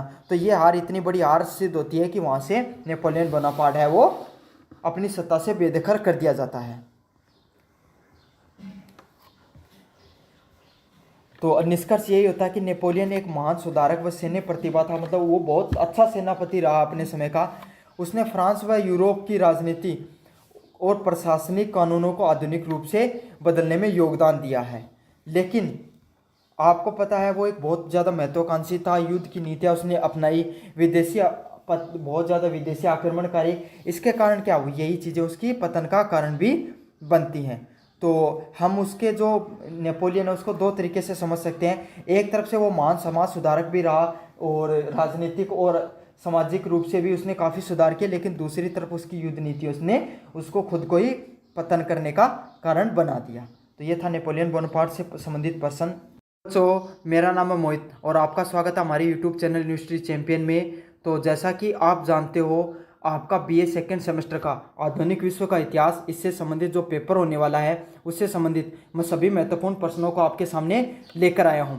उसका जो अगला महत्वपूर्ण प्रश्न है वो क्या है, 1917 की रूस की क्रांति, उसके कारणों का वर्णन कीजिए और उस पर सविस्तार आपको टिप्पणी करनी है। तो ये काफ़ी महत्वपूर्ण प्रश्न होने वाला है, इसको आपको अच्छे से करके जाना है। अगर आप इस वीडियो को पूरा देख लेते हो तो आपको चाहे निबंधात्मक रूप से प्रश्न आए आपके सामने, चाहे लघुतरात्मक रूप से आए और चाहे अति लघुतरात्मक रूप से प्रश्न आए, आप इस प्रश्न को जरूर से कर दोगे। तो सबसे पहले बात करें 1917 की तो 1917 की जो रूस की क्रांति होती है, ये सिर्फ एक राजनीतिक क्रांति है। वो सिर्फ रूस तक ही सीमित नहीं रहती है, बल्कि इस क्रांति ने जो टेसार जो शासन था, जार शासन था रूस के अंदर, उसको अंत किया और पूरी दुनिया के अंदर उसके बाद में जो रूस है वहाँ पर एक साम्यवादी कम्युनिस्ट शासन है, उसकी शुरुआत होती है और पूरी दुनिया के अंदर कम्युनिस्टिज्म, साम्यवादी जो शासन है, साम्यवादी जो परंपराएं हैं, साम्यवादी जो व्यवस्था है, वो कहाँ से निकल कर आती है, रूस से निकल कर आती है। तो पूरी दुनिया को जो साम्यवादी जो व्यवस्था है उसके बारे में बताने का कार्य किसने किया, रूस की क्रांति ने किया था। और ये जो क्रांति है इसने न केवल रूस में बल्कि पूरे विश्व की राजनीति में भी बहुत बड़ा योगदान दिया, बहुत बड़ा बदलाव में राजनीतिक रूप से प्रभावित हुए लोग इससे। तो रूस की जो क्रांति है वो एक क्रांति नहीं होती है, वो दो क्रांतियों के रूप में देखा जाता है रूस की क्रांति को। सबसे पहले जो क्रांति है उसकी शुरुआत होती है फरवरी क्रांति के नाम से जिसे जाना जाता है। वो कब होती है, 1917 के मार्च में होती है और उसको फरवरी क्रांति के नाम से जाना जाता है। तो इसमें क्या होता है, वहाँ का जो राजा होता है जार निकोलस द्वितीय, उसका क्या कर दिया जाता है, उसको सत्ता से बेदखल कर दिया जाता है, उसको सत्ता से उखाड़ कर फेंक दिया जाता है। तो जो मार्च की क्रांति है या फरवरी क्रांति जिसको नाम से जानते हैं, उस समय क्या होता है, जो वहाँ का जो राजा था जार निकोलस, उसको सत्ता से बेदखल करने का कार्य किया जाता है। फिर अगली क्रांति निकल के आती है अक्टूबर की क्रांति। तो अक्टूबर की क्रांति होती है, उस समय जो लेनिन के नेतृत्व में की जाती है और बेलोशेविकों को की सत्ता पर कब्जा कर लिया जाता है। तो ये दो क्रांतियाँ निकल कर आती है रूस की क्रांति में, जिनका बहुत अधिक महत्वपूर्ण योगदान रहता है। अब है रूस की क्रांति के प्रमुख कारण। तो रूस की क्रांति है उसके प्रमुख कारण क्या क्या रहते हैं। तो पहला कारण है, जो सबसे प्रमुख कारण है जो रूस की क्रांति है वो होती है, और जनता में आक्रोश क्यों फैलता है रूस की जनता में, इसको अपन समझने का प्रयास करेंगे। सबसे पहले जार शासन की निरकुशलता, मतलब निरकुशता। जो जार शासक था, जो वहाँ पे जार जो साम्राज्य था, राजवंश था, वो राज करता था रूस के ऊपर, उसका क्या करता था, वो एकदम एक तो अयोग्य था, वो तो ना तो जनता की कोई सुनता था, ना जनता के लिए कोई कार्य करता था, और एक असक्षम और था सत्ता को चलाने के लिए। साथ के साथ वो पूरे तरीके से एक तानाशाही शासक भी था। ठीक है, उस समय ना तो जनता के पास कोई राजनीतिक अधिकार होते थे, ना बोलने की कोई स्वतंत्रता होती थी। तो ये जो जार शासक होता था, इसके जार द्वितीय, इसके समय ना तो लोगों के पास ना कोई अधिकार थे, ना ही जनता राजा से किसी प्रकार के कोई सवाल पूछ सकती थी। तो इससे क्या हुआ, जनता में धीरे धीरे अपने अधिकारों के प्रति, आपको पता है उस समय फ्रांस की क्रांति हुई, इटली की क्रांति हुई, अमेरिका की क्रांति हुई, तो इसने जो रूस के लोग हैं उनके भी विचारधारा को बदलने का प्रयास किया। उन लोगों में विद्रोह की भावना बढ़ दी जार साम्राज्य के प्रति। अगले वाला पॉइंट है कृषि और किसानों की दुर्दशा। तो उस समय क्या होता था, उस समय जो रूस के किसान थे वो अधिकतर किसान कैसे थे, गरीब थे, अशिक्षित थे और भूमिहीन थे। तो उस समय जो किसान थे उनकी बहुत बुरी दुर्दशा थी रूस के अंदर। उसमें लगभग जो किसान थे वो बहुत ज़्यादा गरीब थे, अशिक्षित थे, उनके पास बहुत ज़्यादा भूमि भी नहीं थी। तो इसी के कारण जो रूस के लोग हैं वो बहुत ज़्यादा परेशान हो रखे थे, क्योंकि गरीब, अशिक्षा और जो भूमिहीनता थी, मजदूर वर्ग को, श्रमिक वर्ग को काफ़ी ज़्यादा जो उनकी अर्थव्यवस्था नहीं बढ़ रही थी, तो गरीबी के कारण लोगों के जीवन है वो दुर्भर होता जा रहा था और वो धीरे धीरे और ज़्यादा परेशान होते चले गए और विद्रोह की भावना उनके अंदर और बढ़ती चली गई। अगले वाला पॉइंट क्या है, साथ के साथ जो सामंतवादी जो जमींदारी प्रथा वो भी खत्म नहीं की गई थी। इसलिए जो जमींदार वर्ग था वो जो श्रमिक वर्ग था, जो पैसे वाले लोग थे वो श्रमिकों पर, और जो गरीब लोग हैं उन पे क्या करते थे, अत्याचार करते थे श्रम के नाम पर।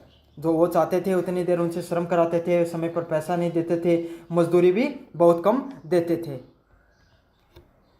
तो इस कारण जो कृषि है और किसानों की दुर्दशा ने भी वहाँ पर क्रांति करने में महत्वपूर्ण योगदान दिया।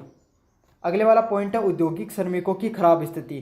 तो उद्योगों में जो मजदूर हैं उनकी स्थिति है वो बहुत ज़्यादा खराब थी, क्योंकि मजदूरों को उस समय लंबे समय तक काम करना पड़ता था। और क्योंकि वहाँ उस समय क्या था, कोई भी मजदूरों से संबंधित, श्रमिकों से संबंधित कानून नहीं बनाए गए थे, क्योंकि राजशाही तंत्र था, उसमें जनता का इतना ज़्यादा ध्यान नहीं रखा जाता था। तो लंबे समय तक काम करना पड़ता था, मजदूरी भी कम थी और काम की हालत भी बहुत ख़राब थी। मजदूरों के सुरक्षा से संबंधित भी कोई उपाय नहीं कर रखे थे।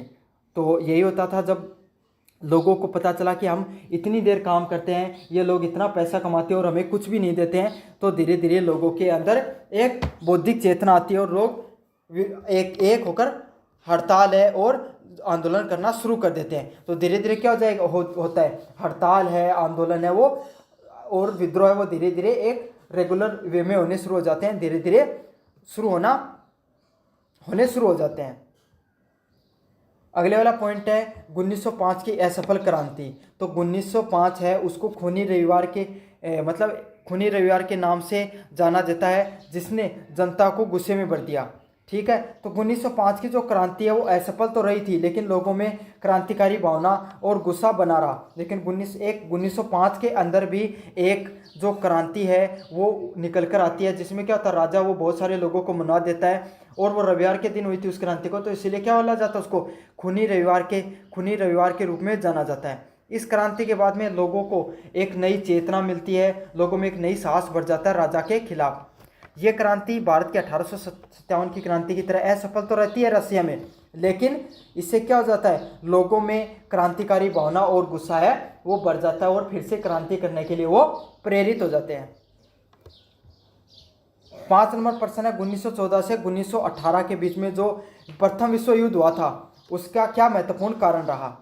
तो आपको पता है जो 1914 और 1918 के बीच में जो विश्व युद्ध होता है इसमें रूस की हार हो जाती है। तो इससे जनता है वो अमेरिका से हार होने के बाद में क्या हो जाती है, और ज़्यादा मनोबल उनका टूट जाता है। इससे लाखों लोग भी मारे जाते हैं, भोजन और वस्त्रों की भी भारी कमी हो जाती है। मतलब आपको पता है जब युद्ध होता है तो युद्ध में काफ़ी लोगों की मृत्यु होती है, साथ के साथ खाने पीने की, वस्त्रों की और पैसे की भी भारी कमी देखने को मिलती है।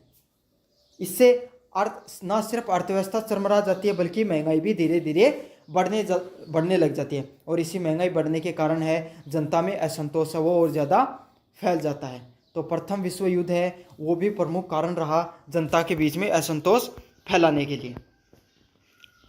अगले वाला पॉइंट है भ्रष्टाचार व प्रशासनिक असमता। तो जार सरकार थी वो पूर्ण रूप से भ्रष्ट थी और असक्षम थी।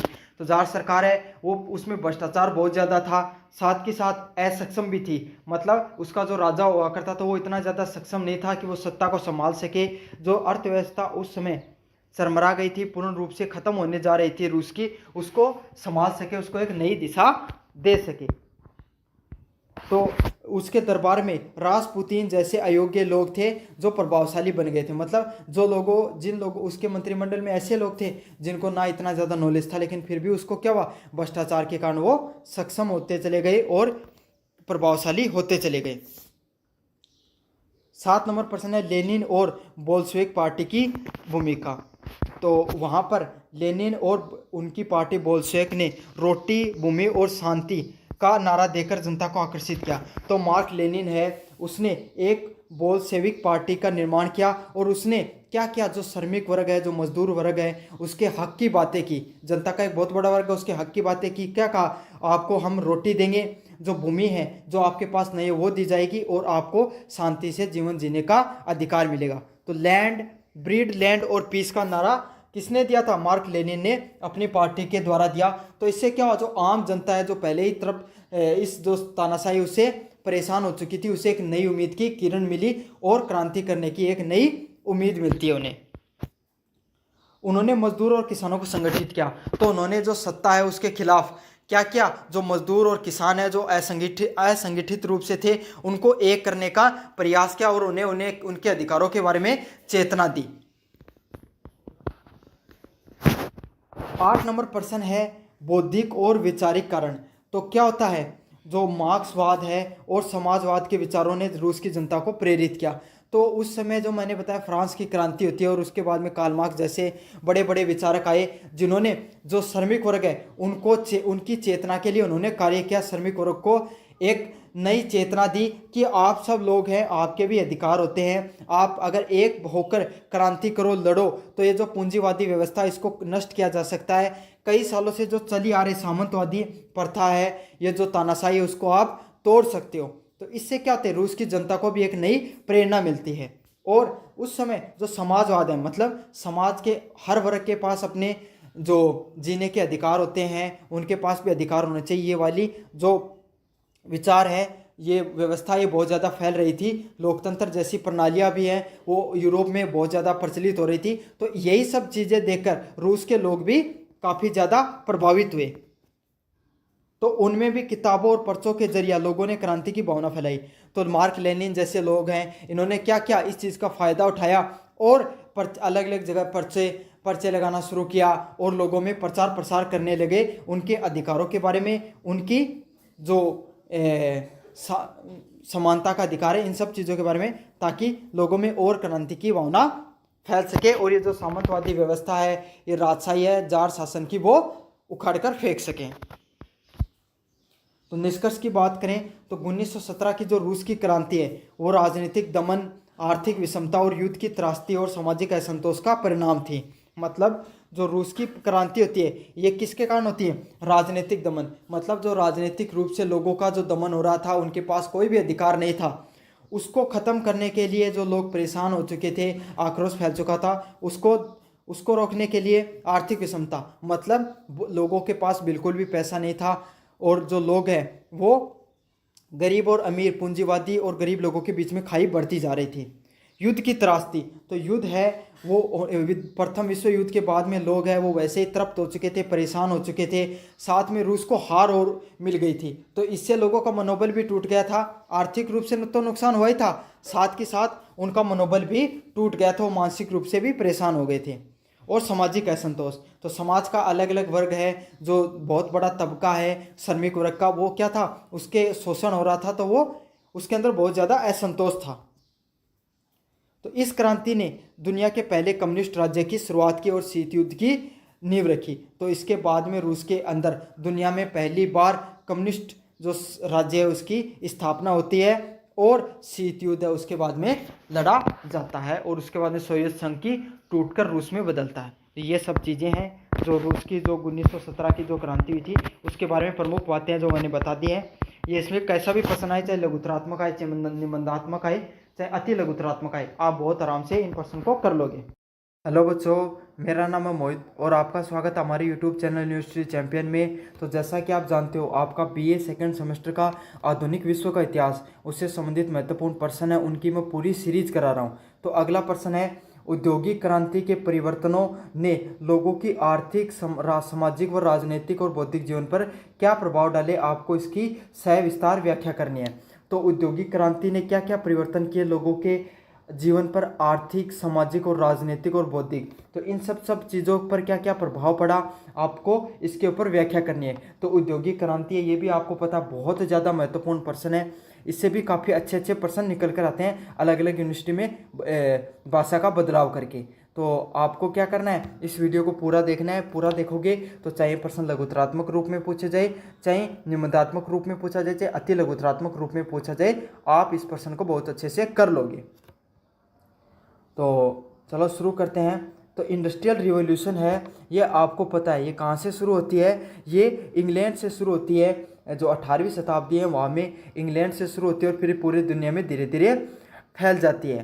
तो इस क्रांति की जो शुरुआत है वो कहाँ से होती है, हस्तशिल्प, मतलब जो कपड़ा बनाते थे, जो कॉटन वगैरह का, उसके मशीनों के साथ इसका प्रयोग से शुरू होती है। उसके बाद में इसका प्रयोग मैन्युफैक्चरिंग में, है ना, परिवहन में, मतलब ट्रांसपोर्ट में और जीवन के हर पहलू में जो मजदूर थे जो लोग जो हाथ से काम करते थे इसका का प्रयोग इसको हटाकर मशीनों ने धीरे धीरे इंसानों की जगह लेना शुरू कर दिया। तो इससे क्या हुआ, यहीं से शुरुआत होती है पूरी दुनिया के अंदर औद्योगिक क्रांति की। मतलब शुरुआत में क्या होते थे, जो मजदूर जो जमींदार लोग हैं इनको मजदूर नहीं मिलते थे इंग्लैंड वगैरह में जो मजदूरी करने के लिए, अनाज निकलाने के लिए, तब वहाँ से निकल कर आता है ये मशीनों का उपयोग इसके अंदर। तो मशीनों का उपयोग वहाँ से निकल कर आता है और धीरे धीरे जो कॉटन इंडस्ट्रीज हो गई, ट्रांसपोर्ट हो गया और अलग अलग जीवन के पहलुओं में जहाँ जहाँ मशीनों का उपयोग हो सकता था वहाँ वहाँ पर मशीनों का उपयोग होना शुरू हो गया। और जो क्रांति है, जो औद्योगिक क्रांति है, वो शुरुआत इंग्लैंड से होती है और फिर पूरी दुनिया में धीरे धीरे फैल जाती है। पहला पॉइंट है आर्थिक जीवन पर प्रभाव। तो जीवन, लोगों के पैसा, लोगों के आर्थिक रूप से कैसे मदद हुई इस क्रांति से, तो इसको देखेंगे। पहला पॉइंट है उत्पादकता में वृद्धि। तो आपको पता है क्या हुआ, मशीनें, कोई इंसान 10 दिन में जो कोई 10 व्यक्ति मिलकर जिस काम को एक दिन में करते हैं, वही काम आपको पता है मशीन है वो अकेली मशीन एक दिन में वही काम कर देती है। तो आपको पता है कि जो मशीनों की वजह से सबसे पहले यही फ़ायदा हुआ कि जो उत्पादकता है, मतलब कोई चीज़ पहले 10 चीज़ें बनती थी, वही चीज़ें अब 100 बनने लग गई। तो इससे क्या हुआ, उत्पादकता है उस पर प्रभाव पड़ा, उत्पादकता है वो बड़े पैमाने पर संभव हो गई। इससे क्या हुआ, चीज़ें आसानी से भी मिलने लग गई और सस्ती भी पैदा होने लग गई। तो क्योंकि अब 10 मजदूर काम करेंगे तो उसका 10 दिन का मजदूरी लगेगी, लेकिन मशीन तो एक बार खरीदनी पड़ती है और वही काम उससे ज़्यादा करके दे देती है। तो क्या होने लगा, उत्पादकता भी वृद्धि होने लगी, चीज़ें भी ज़्यादा बनने लगी और सस्ती भी मिलने लगी लोगों को। अगले वाला पॉइंट, नए उद्योगों की स्थापना। तो इससे क्या हुआ, जो अलग अलग प्रकार के नए उद्योग हैं उनकी स्थापना होने शुरू हो गई, जिसमें वस्त्र है, मतलब जो कपड़े बुनने का काम होगा, लोहा हो गया, कोयला हो गया, इस्पात हो गया, मतलब जो कोई और रेल हो गया। तो ये सब जो भी उद्योग हैं, कपड़ा उद्योग हो गया या फिर जो खनिज निकालने से संबंधित कोई उद्योग हो गया, कोयला उद्योग हो गया, रेल उद्योग हो गया, तो ये सब उद्योग हैं ये जो पहले मजदूरों पर सबसे ज़्यादा निर्भर करते थे, अब उनके अंदर मशीनों का उपयोग में आने लगे और मशीनों ने उस काम को क्या कर दिया, बहुत तेज़ी से करना शुरू कर दिया। अगले वाला पॉइंट है नौकरी के नए अवसर। तो पता है अब धीरे धीरे लोग क्या, शहरीकरण का बढ़ाव मिलने लग गया, तो शहरों में ज़्यादा लोग आने लगे गाँव से छोड़कर, तो नौकरी के नए अवसर भी उत्पन्न होने लगे कि भाई जिन लोगों को मशीनों का ज्ञान था अच्छे से, उनको और ज़्यादा मजदूरी मिलने लग गई। तो इससे क्या होता है, नौकरी के और अधिक अवसर निकल कर आते हैं। अगले वाला पॉइंट है पूंजीवाद का विकास। तो आपको पता है जो बहुत अधिक उत्पादकता होने लगी, उत्पादकता बढ़ने लगी, तो मालिकों को फायदा होने लगा, वो ज़्यादा चीज़ों को बेचकर ज़्यादा पैसे कमाने लगे। अब इससे क्या होता है, जब ज़्यादा पैसा कमाने लगे तो समाज के अंदर पूंजीवाद का विकास होने लगा। मतलब जो पैसे वाले लोग हैं, पूंजीवादी लोग हैं, जो आम लोग हैं, उनके बीच में जो खाई थी वो धीरे धीरे बढ़ती चली गई, क्योंकि औद्योगिक व्यवस्था है वो क्या हो गई, वो उसका और ज़्यादा विस्तार होने लग गया था। अगले वाला पॉइंट है व्यापार और बाजार में वृद्धि। तो उत्पादकता बढ़ाने के लिए जो उत्पादकता बढ़ाने के लिए वहाँ इंग्लैंड के लोग या यूरोप के लोगों ने क्या किया, कच्चा माल की खोज में अलग अलग देशों की खोज करने लगे, जैसे भारत की हो गई, अमेरिका की हो गई, और अलग अलग द्वीपों पर जाने लगे। तब वहाँ से वो क्या करते थे, वहाँ से कच्चा माल उठा कर लाते थे और अपने देश में आकर उसको प्रोडक्ट बनाकर और वहाँ पर सस्ते में बेचकर भी आते थे। तो उन्होंने क्या कर दिया, और पैसा कमाने के लिए, उत्पादकता बढ़ाने के लिए, उनके देश में अगर कच्चा माल नहीं मिलता था तो वो क्या करते थे, अंतर्राष्ट्रीय बाजार में धीरे धीरे जाने लगे, अलग अलग देशों में जाकर खोज करने लगे और वहाँ पर पहुँचकर अपने माल को बेचने लगे। 2 नंबर प्रश्न है सामाजिक जीवन पर प्रभाव। तो लोगों के सामाजिक जीवन पर क्या प्रभाव हुआ, तो इससे समाज में भी नए वर्गों का उदय हुआ, जैसे पूंजीवादी वर्ग हो गया, बुर्जुआ, जिसे कार्ल मार्क्स बुर्जुआ बोलता था, उस वर्ग का निर्माण हुआ। मजदूर वर्ग है उसका एक अलग से निर्माण हुआ। तो पहले क्या होते थे, पहले 2 ही वर्ग होते थे, एक तो जमींदार वर्ग और श्रमिक वर्ग, बस। जिनके पास ज़्यादा ज़मीन होती थी वो जमींदार वर्ग, और जो उनके यहाँ काम करता था वो श्रमिक वर्ग। लेकिन उस समय जमींदारों के पास भी ज़्यादा पैसा नहीं होता था और मजदूरों के पास भी इतना ज़्यादा नहीं होता था, लगभग सभी लोग समान होते थे। लेकिन जो औद्योगिक क्रांति के बाद में एक नए समाज की उत्पन्न होते हैं वो होता है पूंजीवादी वर्ग। अब पूंजीवादी वर्ग कौन सा होता है? जो लोग श्रमिकों से काम करवाते हैं, जो मालिक होते हैं कंपनी के, वो पूंजीवादी वर्ग के अंतर्गत आते हैं। और श्रमिक वर्ग तो वही है जो उन मालिकों के नीचे काम करते हैं किसी फैक्ट्री में, वो श्रमिक वर्ग के अंतर्गत आते थे। अगले वाला प्रश्न है श्रमिकों का शोषण। तो आपको पता है कोई भी मालिक का वो काम करवाएगा तो वह यही सोचेगा कि सबसे मैं इनसे ज़्यादा से ज़्यादा काम करवा के ज़्यादा से ज़्यादा पैसा कमा सकूं, और इससे क्या हो जाता है? मजदूरों का शोषण होता है और उन्हें जितनी मजदूरी देनी चाहिए वो भी मजदूरी नहीं मिल पाती है। अगले वाला पॉइंट है शहरीकरण। तो अब गांव में क्या, मशीनों के कारण गांव में ज़्यादा रोजगार बचा नहीं था, तो लोग शहरों की तरफ पलायन करने लगे और नए शहरों का निर्माण होने लगा, और शहरों की जनसंख्या वो भी तेजी से धीरे धीरे बढ़ने लग गई। अगले वाला पॉइंट है महिलाओं और बच्चों का श्रम। तो कारखानों में महिलाओं और बच्चों के लिए कठिन श्रम दिया गया। तो आपको पता है कारखानों में जो महिलाएं और बच्चे हैं वो भी कार्य करने लगे। उनका जो श्रम होता था, उनका काम होता था, वो भी बहुत ज़्यादा पुरुषों के बराबर कठिन ही होता था। ऐसा नहीं था कि उनके लिए काम था वो आसान था। ठीक है। समस्याएं तो झुग्गी झोपड़ियों का विकास हुआ, भीड़, गंदगी और स्वास्थ्य जैसी समस्याएं वो भी बढ़ती हैं, क्योंकि सभी लोग जो गांव से आते थे शहरों में उनके पास बढ़िया मकान नहीं होता था, तो झुग्गी झोपड़ियों में रहने लग गए। जो भीड़ भाड़ में और गंदगी जैसी समस्याएं हैं वो बढ़ती हैं। अगले वाला पॉइंट है राजनीतिक जीवन पर प्रभाव। तो श्रमिक जो आंदोलन है उनकी शुरुआत होनी शुरू हो जाती है। समझ में आ गया? तो आपको पता है कोई भी व्यक्ति है, कोई भी समाज है या फिर कोई भी वर्ग है, वो कितने दिन अपने शोषण को सहेगा? एक न एक दिन वो उसको भी अपने अधिकारों के बारे में जानकारी होगी और वो भी क्या करेगा? क्रांति कर देगा। तो सभी मजदूरों ने संगठित होकर आंदोलन करना शुरू कर दिया और कार्ल मार्क्स जैसे विचारक निकल कर आए जिन्होंने श्रमिकों के हक में क्या उठाई? आवाज़ उठानी शुरू कर दी थी। अगले वाला पॉइंट है कानूनों में सुधार। तो इन्होंने काम के घंटों में, मजदूरी में और श्रमिक सुरक्षा के संबंधित कई कानून बने।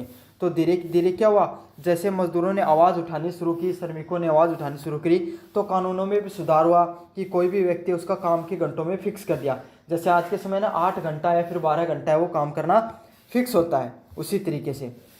साथ के साथ मजदूरी जो पैसा था उसको भी फिक्स कर दिया, और श्रम सुरक्षा है कि जो श्रमिक होते हैं उनकी भी सुरक्षाओं का ध्यान रखा जाएगा। इसको लेकर अब धीरे धीरे कानून बनने शुरू हो गए। अगले वाला है लोकतंत्र और प्रतिनिधित्व की मांग। तो श्रमिक वर्ग है उसने भी वोटिंग अधिकार और राजनीतिक भागीदारी की मांग की। तो अब धीरे धीरे जो श्रमिक वर्ग वो भी अपने अधिकारों के प्रति जागरूक होने लग गया, और उन्होंने भी क्या कहा कि हमें भी वोटिंग के अधिकार होने चाहिए और हमें भी राजनीति में भागीदारी लेनी है। तो ये जो लोकतंत्र में प्रतिनिधित्व की मांग करने लगा श्रमिक वर्ग भी। अगले वाला प्रश्न है राज्य की भूमिका बढ़ी। तो सरकारों की जो भूमिका वो भी धीरे धीरे बढ़ने लग गई। श्रमिक कल्याण हो गए, शिक्षा और स्वास्थ्य जैसी क्षेत्र हैं उनके अंदर उनको जो श्रमिक वर्ग है उनके जो अधिकार हैं उनके भी रक्षा करने के लिए कार्य करना पड़ा, क्योंकि आपको पता है श्रमिक वर्ग वो सबसे बड़ा वर्ग होता था, उसी की जन समर्थन से ही वो क्या आ सकते थे? सत्ता में आ सकते थे। इसलिए सरकार को उनके भी अधिकारों की ध्यान में रखने पड़े। 4 नंबर प्रश्न है बौद्धिक जीवन पर प्रभाव। तो लोगों की विचारधाराओं पर क्या क्या प्रभाव पड़ा इसको समझने की प्रयास करेंगे। तो नई विचारधाराओं का जन्म होता है उस समय सबसे पहले समाजवाद, साम्यवाद और पूंजीवाद। तो समाजवाद क्या होता है? समाजवाद वो व्यवस्था होती है जहाँ पर समाज का हर वर्ग समान हो, जहाँ हर वर्ग के पास अधिकार हो। पूंजीवादी ना पैसे वाला हो, गरीब ना ज़्यादा गरीब हो, सभी बराबर के अधिकारों को रखें। तो ये विचारधारा निकल के आती है। साम्यवाद क्या होती है? साम्यवाद होती है जो ना तो पूंजीवाद को ज़्यादा मानती है और ना ही समाजवाद को ज़्यादा मानती है। इनका यही कहना है कि हमें बीच का रास्ता अपनाकर चलना चाहिए। समाज के हर वर्ग की प्रगति की बात की है। वो कौन सा वर्ग होता है? वो कौन सी साम्यवाद होता है? वो क्या कहलाता है? साम्यवाद। पूंजीवाद क्या होता है? पूंजीवाद बात करता है पैसे की, भाई हमें ज़्यादा से ज़्यादा पैसा कमाना चाहिए, जिसके पास जितना ज़्यादा पैसा होगा वो उतना ही ज़्यादा शक्तिशाली होगा। तो ये सब जो विचारधाराएं वो धीरे धीरे निकल कर आती हैं। अगले वाला पॉइंट है वैज्ञानिक सोच का विकास। तो धीरे धीरे क्या होता है, मशीन हो गई, तकनीक हो गई और विज्ञान में लोगों की रुचि बढ़ती है और जो वैज्ञानिक सोच है उसका विकास होना शुरू हो जाता है। तो उसमें पता है औद्योगिक क्रांति के बाद में अलग अलग प्रकार की जो रिसर्च और डेवलपमेंट होने लगा और लोगों की जो सोच है और वैज्ञानिक रुचि उसमें भी बढ़ावा होने लगता है। अगले वाले प्रश्न है साहित्य और दर्शन पर प्रभाव। तो चार्ल्स डिकेंस जैसे लेखक ने औद्योगिकरण से जुड़े सामाजिक विषयों पर लिखा। तो अलग अलग जो विचारक आए, अलग अलग जो समाज में लेखक आए, इन्होंने भी क्या किया, जो समाज है, साहित्य और दर्शन पर, इन सब चीज़ों पर लिखना शुरू कर दिया। अगले वाले शिक्षा का विस्तार। तो औद्योगिक जो समाज है उसमें कुशल श्रमिकों की जरूरत के कारण शिक्षा पर बल मिला। मतलब धीरे धीरे क्या हुआ, मशीनों का उपयोग करने के लिए जो लोगों ने शिक्षा लेना शुरू कर दिया, शिक्षा का महत्व है वो धीरे धीरे और ज़्यादा बढ़ना शुरू हो जाता है। शिक्षा का विस्तार बढ़ता है औद्योगिक क्रांति के बारे में बाद में। आज निष्कर्ष निकालें तो औद्योगिक क्रांति ने मानव जीवन को अलग अलग जो पहलू है उस पर प्रभावित किया। किस किस पे किया, लोगों के पास पैसा आना शुरू हो गया, काफ़ी लोग जो पूंजीवादी बन गए, अमीर बन गए। तो इससे क्या आर्थिक संपन्नता निकल कर आती है। साथ के साथ फिर क्या होता है, धीरे धीरे जो लोग हैं उनके अंदर सामाजिक असमानता भी फैलती है। पैसे वाले लोगों के पास ज़्यादा अधिकार हो जाते हैं, जो श्रमिक वर्ग है उसका काफ़ी ज़्यादा शोषण बढ़ने लग जाता है। तो इससे क्या होती है, सामाजिक असमानता फैलती है। राजनीतिक चेतना, लोगों को अपने अधिकारों के बारे में पता चलता है कि राजनीति में हमारी भी भागीदारी होनी चाहिए, चाहे वो कोई भी वर्ग हो। तो राजनीतिक रूप से भी लोग समझदार होने शुरू हो जाते हैं। अगला बौद्धिक विचारों का विकास। तो लोगों में ये भी उसके बाद में अलग अलग प्रकार के लेखक हो गए, साहित्यकार हो गए, दर्शनकारी या क्रांतिकारी निकल कर आते हैं। तो लोगों के पास क्या हुआ, उद्योगों के वजह से, जो मशीनों की वजह से समय बचा, और समय बचता है तो इंसान क्या सोचने पर मजबूर होता है। तो उससे क्या उस इंसान का बौद्धिक विकास हुआ। साथ के साथ शिक्षा का विकास भी बढ़ता है। तो इस क्रांति ने विश्व के एक नए विश्व की, आधुनिक विश्व की नींव रखी। इसके साथ समाज में कई भी समस्या भी उत्पन्न की, जैसे बेरोजगारी हो गई, सामाजिक असमानता हो गई, इन जैसी समस्याओं को भी उत्पन्न किया। लेकिन इसके जो परिवर्तन है वो दूरगामी आज प्रभाव है वो आज भी देखे जा सकते हैं। तो ये तो था आपका आधुनिक क्रांति से संबंधित, औद्योगिक क्रांति से संबंधित प्रश्न। आपने, मुझे उम्मीद है, पूरा वीडियो देखा होगा। तो अगर वीडियो पूरा देखा है तो चैनल को जरूर से सब्सक्राइब कर देना। धन्यवाद। तो मेरा नाम है मोहित और आपका स्वागत हमारे YouTube चैनल हिस्ट्री चैंपियन में। तो जैसा कि आप जानते हो, आपका BA सेकेंड सेमेस्टर का जो एग्जाम होने वाला है, आधुनिक विश्व का इतिहास, उससे संबंधित मैं लघुतरात्मक और अति लघुतरात्मक प्रश्न आपके सामने लेके आया हूँ। निम्नात्मक प्रश्न सारे के सारे मैंने YouTube चैनल पे डाल दिए हैं, महत्वपूर्ण प्रश्न भी डाल दिए हैं। सारे कहाँ पर हैं वो भी इस वीडियो में बताऊंगा, सभी सारी चीज़ें बताऊंगा। लेकिन इससे पहले आप चैनल को सब्सक्राइब कर दीजिए, वीडियो को लाइक कर दीजिए और अपने दोस्तों को जरूर से शेयर करना। आप ना तो शेयर करते हो और चैनल को सब्सक्राइब भी नहीं करते हो। जल्दी से अपने सब्सक्राइब बढ़ा दो, 3K सब्सक्राइबर अपने को पूरा करना है। और इस वीडियो पे अपन टारगेट करके चलते हैं 50 लाइक का। और जो भी स्टूडेंट सबसे अच्छा कमेंट करेगा मैं उसका अगले वीडियो में उसका कमेंट जरूर से शो करूंगा नाम लेकर। तो अपना एक प्यारा सा कमेंट जरूर से छोड़ना। चलो शुरू करते हैं अपना पहला प्रश्न। गुट निरपेक्षता क्या होती है? तो जो गुट निरपेक्षता है वो देखो क्या हुआ था शीत युद्ध में, जब आपको पता है दो शक्तियों में बट गया था। एक तरफ सोवियत संघ था, दूसरी तरफ जो अमेरिका था। एक तरफ जो अमेरिका के साथ तरफ से लड़ने वाले लोग थे और दूसरी तरफ सोवियत संघ या आज के टाइम पे जो रूस है उसकी तरफ से लड़ने वाले देश थे। लेकिन भारत, जो उस समय भारत के जो प्रधानमंत्री थे जवाहरलाल नेहरू, उन्होंने अपनी एक कूटनीति चलाई कि हम किसी भी गुट के साथ नहीं होंगे, हम अपनी निरपेक्षता के साथ रहेंगे। मतलब हम ना तो अमेरिका का साथ देंगे और ना ही औपचारिक रूप से रूस का साथ देंगे, हम किसी का भी साथ नहीं देने वाले हैं। तो उस समय 3 देशों के सबसे बड़े नेता थे, जवाहरलाल नेहरू भारत के, ठीक है, और मिस्र के नासिर नेता और इंडोनेशिया के नेता। तो इन्होंने मिलकर, 3 देशों ने मिलकर एक गुट निरपेक्ष आंदोलन की एक शुरुआत करी, एक दल की शुरुआत करी, जिसमें अब लगभग 120 देश हैं वो ऐड हो चुके हैं। पहले इन तीन देशों ने इस ग्रुप की शुरुआत करी थी। इसकी जो मुख्य उत्पत्ति है वो अप्रैल 1945 में इंडोनेशिया के बोडुंग सम्मेलन में हुई थी। तो ये सबसे महत्वपूर्ण है। इनका जो मुख्य उद्देश्य है, ये प्रश्न वैसे भी काफी बार पूछा जा सकता है, गुट निरपेक्षता पर टिप्पणी कीजिए। लेकिन इस गुट बनाने की मुख्य उद्देश्य यही था कि हम किसी भी एक देश का साथ नहीं देने वाले, हम अपना गुट निरपेक्षता अलग रखेंगे। दूसरे वाला प्रश्न है, अफ्रीका में ब्रिटेन के 3 उपनिवेशों के नाम लिखिए। तो देखो, सबसे पहले उपनिवेश क्या होते हैं, पहले मैं आपको वो बता देना चाहता हूँ। जो पहले भारत भी एक उपनिवेशी देश था, मतलब जिन देशों पर दूसरे देश राज करते हैं, जैसे भारत पर अंग्रेजों ने राज किया तो भारत भी एक उपनिवेशी देश था। तो उसी प्रकार से जो अफ्रीका के 3 ऐसे कौन से देश पर जिन पे अलग अलग देशों ने राज किया है, तो पहला घाना, नाइजीरिया और जॉर्जिया। ये प्रश्न बहुत बार पूछा गया, बहुत मोस्ट इंपोर्टेंट प्रश्न है। अब अगले नंबर क्वेश्चन है, लियोनार्डो द लिची के द्वारा 2 चित्रों के नाम बताइए। तो लियोनार्डो द लिची का प्रश्न इसी बार 2024 में सेकेंड सेमेस्टर का एग्जाम हुआ था अभी राजस्थान यूनिवर्सिटी का, तो उसमें पूछा गया था। तो उसका क्या उत्तर होगा, मोनालिसा और द लास्ट सफर। तो ये मोस्ट इंपोर्टेंट क्वेश्चन है, इसको भी आपको करके जाना है। अगला प्रश्न है मेकियावेली। तो मेकियावेली के बारे में टिप्पणी कीजिए। तो मेकियावेली है ना, कौन था, जो एक बहुत ही राजनीतिक चिंतक रहा था। मतलब राजनीतिक चिंतन मतलब जिसने राजनीतिक विज्ञान के ऊपर अपने विचार रखे हों कि वर्तमान समय में कैसी राजनीति करनी चाहिए, कैसे क्या होना चाहिए।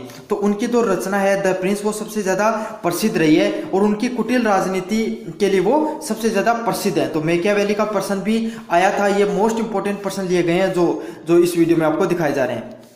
5वां नंबर क्वेश्चन है, समुद्री मार्ग की खोज के 2 परिणाम लिखिए। तो समुद्री मार्ग की खोज के 2 परिणाम क्या लिखने। अब यह प्रश्न देखिए कितना इंपॉर्टेंट है, कितनी बार अलग अलग यूनिवर्सिटी में पूछा गया है। तो समुद्री मार्ग के खोज के क्या परिणाम हुए भाई। एक तो सबसे बड़ी बात है, यूरोप है वो वाणिज्य व्यापार का विकास हुआ।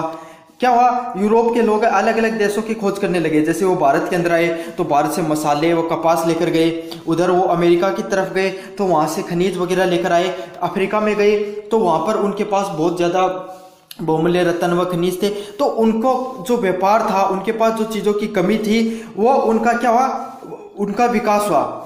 साथ के साथ इन्होंने अपनी जो जहाज सेना है, वो नौसेना का इन्होंने विकास किया, बहुत ही विकसित अपनी सेना बना ली, इससे उन्होंने पूरी दुनिया पर राज किया। अगला क्वेश्चन है, जेसूट जो प्रोटेस्ट धर्म से आप क्या समझते हो और इसके संस्थापक कौन थे। तो देखो, प्रोटेस्ट धर्म व धर्म सुधार आंदोलन का विरोध तथा कैथोलिक धर्म के प्रचार करने में जेसुइट संगठन की स्थापना हुई थी। तो देखो, जो आप सब जानते हो, जो मार्टिन लूथर है उसके द्वारा प्रोटेस्टेंट जो धर्म है उसकी शुरुआत करी गई, जो कैथोलिक धर्म का विरोधी था। लेकिन उसके बाद क्यों की गई मार्टिन लूथर में, इसलिए की गई क्योंकि बहुत ज्यादा पाखंडवाद फैल चुका था, बहुत ही ज्यादा मतलब लोग अंधविश्वासी हो चुके थे, पादरी है और जो पोप हुआ करता था वो भ्रष्टाचारी हो चुके थे।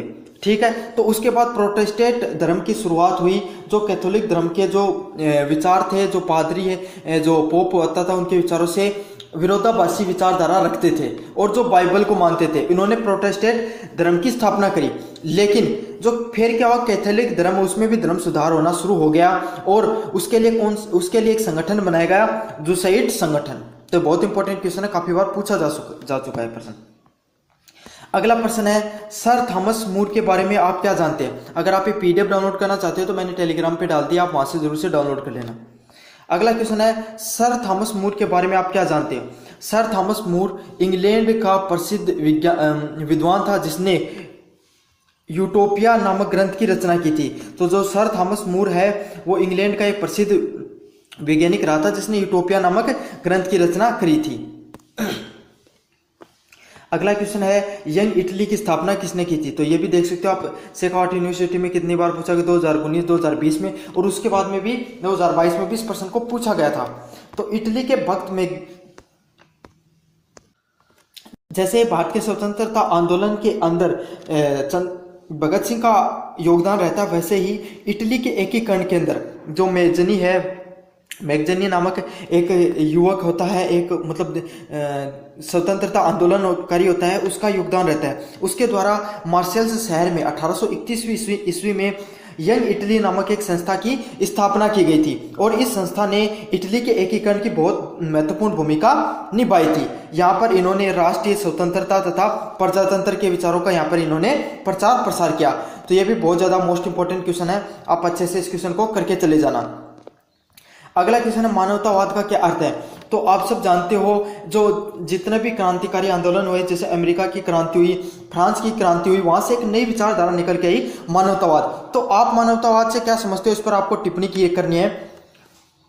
मानव जीवन में रुचि लेना, मानव जीवन की समस्याओं का समाधान ढूंढना व मानव जीवन को सुख व उन्नत बनाने का प्रयास करना ही मानवतावाद है। मतलब मानवतावाद का अर्थ यही होता है कि आप मानव जो मनुष्य का जो जीवन है उसको उन्नत बनाना, उसकी जो समस्याओं का समाधान करना। पहले क्या हुआ करता था, सामंतवाद की जो विचारधारा होती थी, इसमें जो अमीर लोग या जो जमींदार लोग होते थे वो अपने से नीचे जो कृषक या गरीब लोग होते थे उनको मनुष्य भी नहीं मानते थे, उन्हें एक तरीके से पशुवत आचरण किया जाता था। उसके बाद में जब सामंतवाद की विचारधारा को जब खत्म कर दिया गया, जमींदारवाद खत्म हो गया, तब मानवतावाद का विचारधारा निकल के आती है, जिसका अर्थ यही होता है कि हर मनुष्य के पास स्वतंत्र जीवन जीने का अधिकार है। हर व्यक्ति के कुछ मौलिक अधिकार भी होते हैं। तो जो मौलिक अधिकारों की जो विवेचना है वो आगे जाकर मानवतावाद से ही आगे जाकर मौलिक अधिकारों की विवेचना निकलती है। 10वां नंबर प्रश्न है, पुनः जागरण से आप क्या समझते हो। अब ये प्रश्न भी आप देख सकते हो, 2 बार पूछा गया अलग अलग यूनिवर्सिटी में। तो 14वीं शताब्दी से लेकर 17वीं शताब्दी तक यूरोप में सांस्कृतिक क्षेत्र में आश्चर्यजनक प्रगति हुई, जिसे क्या कहते हैं, पुनः जागरण कहते हैं। शॉर्ट एंड स्वीट भाषा में आपको बता देता हूं क्या होता है। 14वीं शताब्दी के आसपास जो ईसाई धर्म होता है यूरोप के अंदर, उसमें बहुत ज्यादा पाखंडवाद फैल जाता है, बहुत ज्यादा अंधविश्वास फैल जाता है। जो पादरी होते हैं, कैथोलिक धर्म के पादरी होते हैं, जिनको पोप बोला जाता है, सबसे बड़े धर्मगुरु होते हैं कैथोलिक धर्म के, ईसाई धर्म के, वो क्या बहुत ज्यादा भ्रष्टाचार करने लग जाते हैं। तो उसी के विरोध में जो पुनः जागरण आंदोलन की शुरुआत होती है, जहां शिक्षा में, विज्ञान में, साहित्य में, हर क्षेत्र में विकास होता है। और इसी पुनः जागरण आंदोलन ने यूरोप की जो कायाकल्प पलट दी और उसके बाद में जो यूरोप है उसने पूरी दुनिया के ऊपर राज किया। तो जो आप देखते हो, जो पुर्तगाली कंपनी और जो ईस्ट इंडिया कंपनी या फिर अलग अलग जो नीदरलैंड की कंपनी जो पूरी दुनिया में जाकर व्यापार करती हैं, उसके पीछे जो मुख्य कारण जो रहता है वो कौन सा था, पुनः जागरण आंदोलन ही था। अब काफी बच्चों का सवाल यही रहता है कि सर हमें जो हिस्ट्री से संबंधित जो निबंधात्मक प्रश्न है वो कहाँ से करने हैं। तो मैं अभी बता दूंगा आपको कहाँ से करने हैं। आपको सबसे पहले यूट्यूब पे जाके सर्च करना है यूनिवर्सिटी चैंपियन। तो आपने जैसे सर्च करोगे तो स्पेलिंग यही आप अच्छे से देख लेना, यूनिवर्सिटी चैंपियन। जैसे आप सर्च करोगे तो आपको वहाँ पे क्लिक करना है। आपने जैसे क्लिक करोगे तो सर्च होगा, तो आपके सामने देखो ऐसा इंटरफेस आएगा। तो खुलेगा, सबसे पहले देखो इतिहास का जो वीडियो है ये अभी मैंने डाला है थोड़ी देर पहले, जो पूरा सॉल्यूशन के साथ। तो आप यहाँ पे क्लिक करोगे तो यहाँ पे मैंने प्लेलिस्ट बना रखी है। प्लेलिस्ट वाले सेक्शन में जाओगे, चैनल को सब्सक्राइब जरूर से कर देना।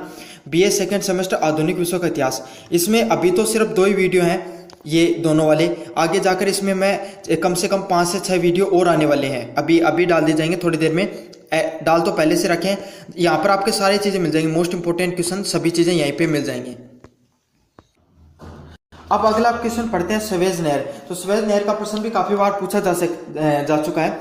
देखो स्वेज नहर क्या होती है, भूमध्य सागर व लाल सागर के बीच में स्वेज नहर है, वो यहाँ पे लाल सागर है और यहाँ पे भूमध्य सागर है, तो इनके बीच से निकलती है, जिसका निर्माण 1858 में फ्रांसीसी फर्डिनेज के द्वारा किया गया था। आज यह लगभग 168 किलोमीटर लंबी, 60 मीटर चौड़ी व 64.5 मीटर गहरी है। देखो ये क्वेश्चन ऐसे ने पूछकर 2024 का जो पेपर हुआ था बीए सेकंड सेमेस्टर का, उसमें पूछा गया था फर्नांडीज कौन था। तो फर्नांडीज था वो स्वेज नहर का निर्माता था। और स्वेज नहर वो कहाँ से निकलती है, लाल सागर व भूमध्य सागर के बीच से निकलती है। अगले वाला प्रश्न है पुनः जागरण आंदोलन।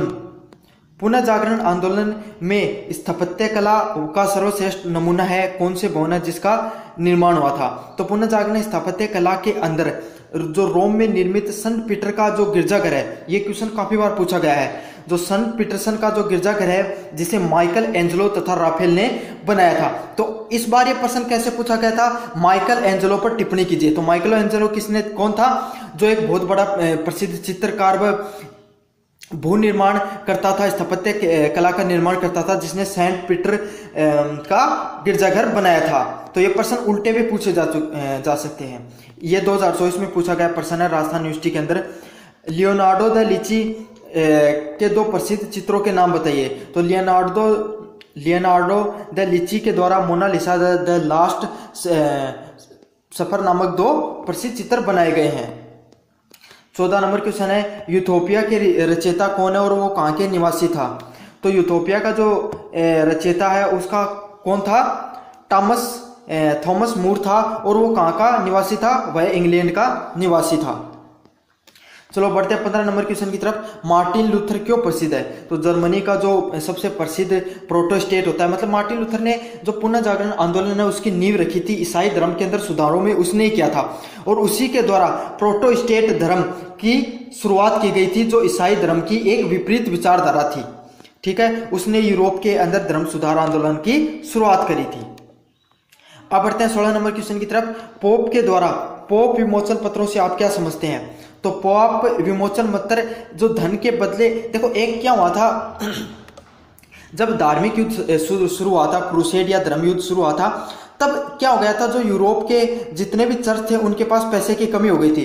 तो उन्होंने क्या किया, एक पाप विमोचन पत्र लॉन्च किया, जिसमें क्या एक लेटर लिखा गया और उन लेटरों में कुछ लाइनें लिखी गई थी बाइबल की, और उसमें लोगों को ये कहकर वो बेचे जा रहे थे कि अगर आप इन पाप विमोचन पत्रों को खरीद लेते हो तो आपको क्या है कि आपके पापों से मुक्ति मिल जाएगी। तो इसके विरोध में सबसे पहले मार्टिन लूथर खड़ा हुआ था और उसने इन सब चीजों का विरोध करना शुरू किया था। तो आपको समझ में आ गया होगा कि पाप विमोचन पत्र क्या होते हैं। अब पढ़ते हैं 17 नंबर क्वेश्चन की तरफ। धर्म सुधार आंदोलन का तत्कालीन प्रभाव क्या था?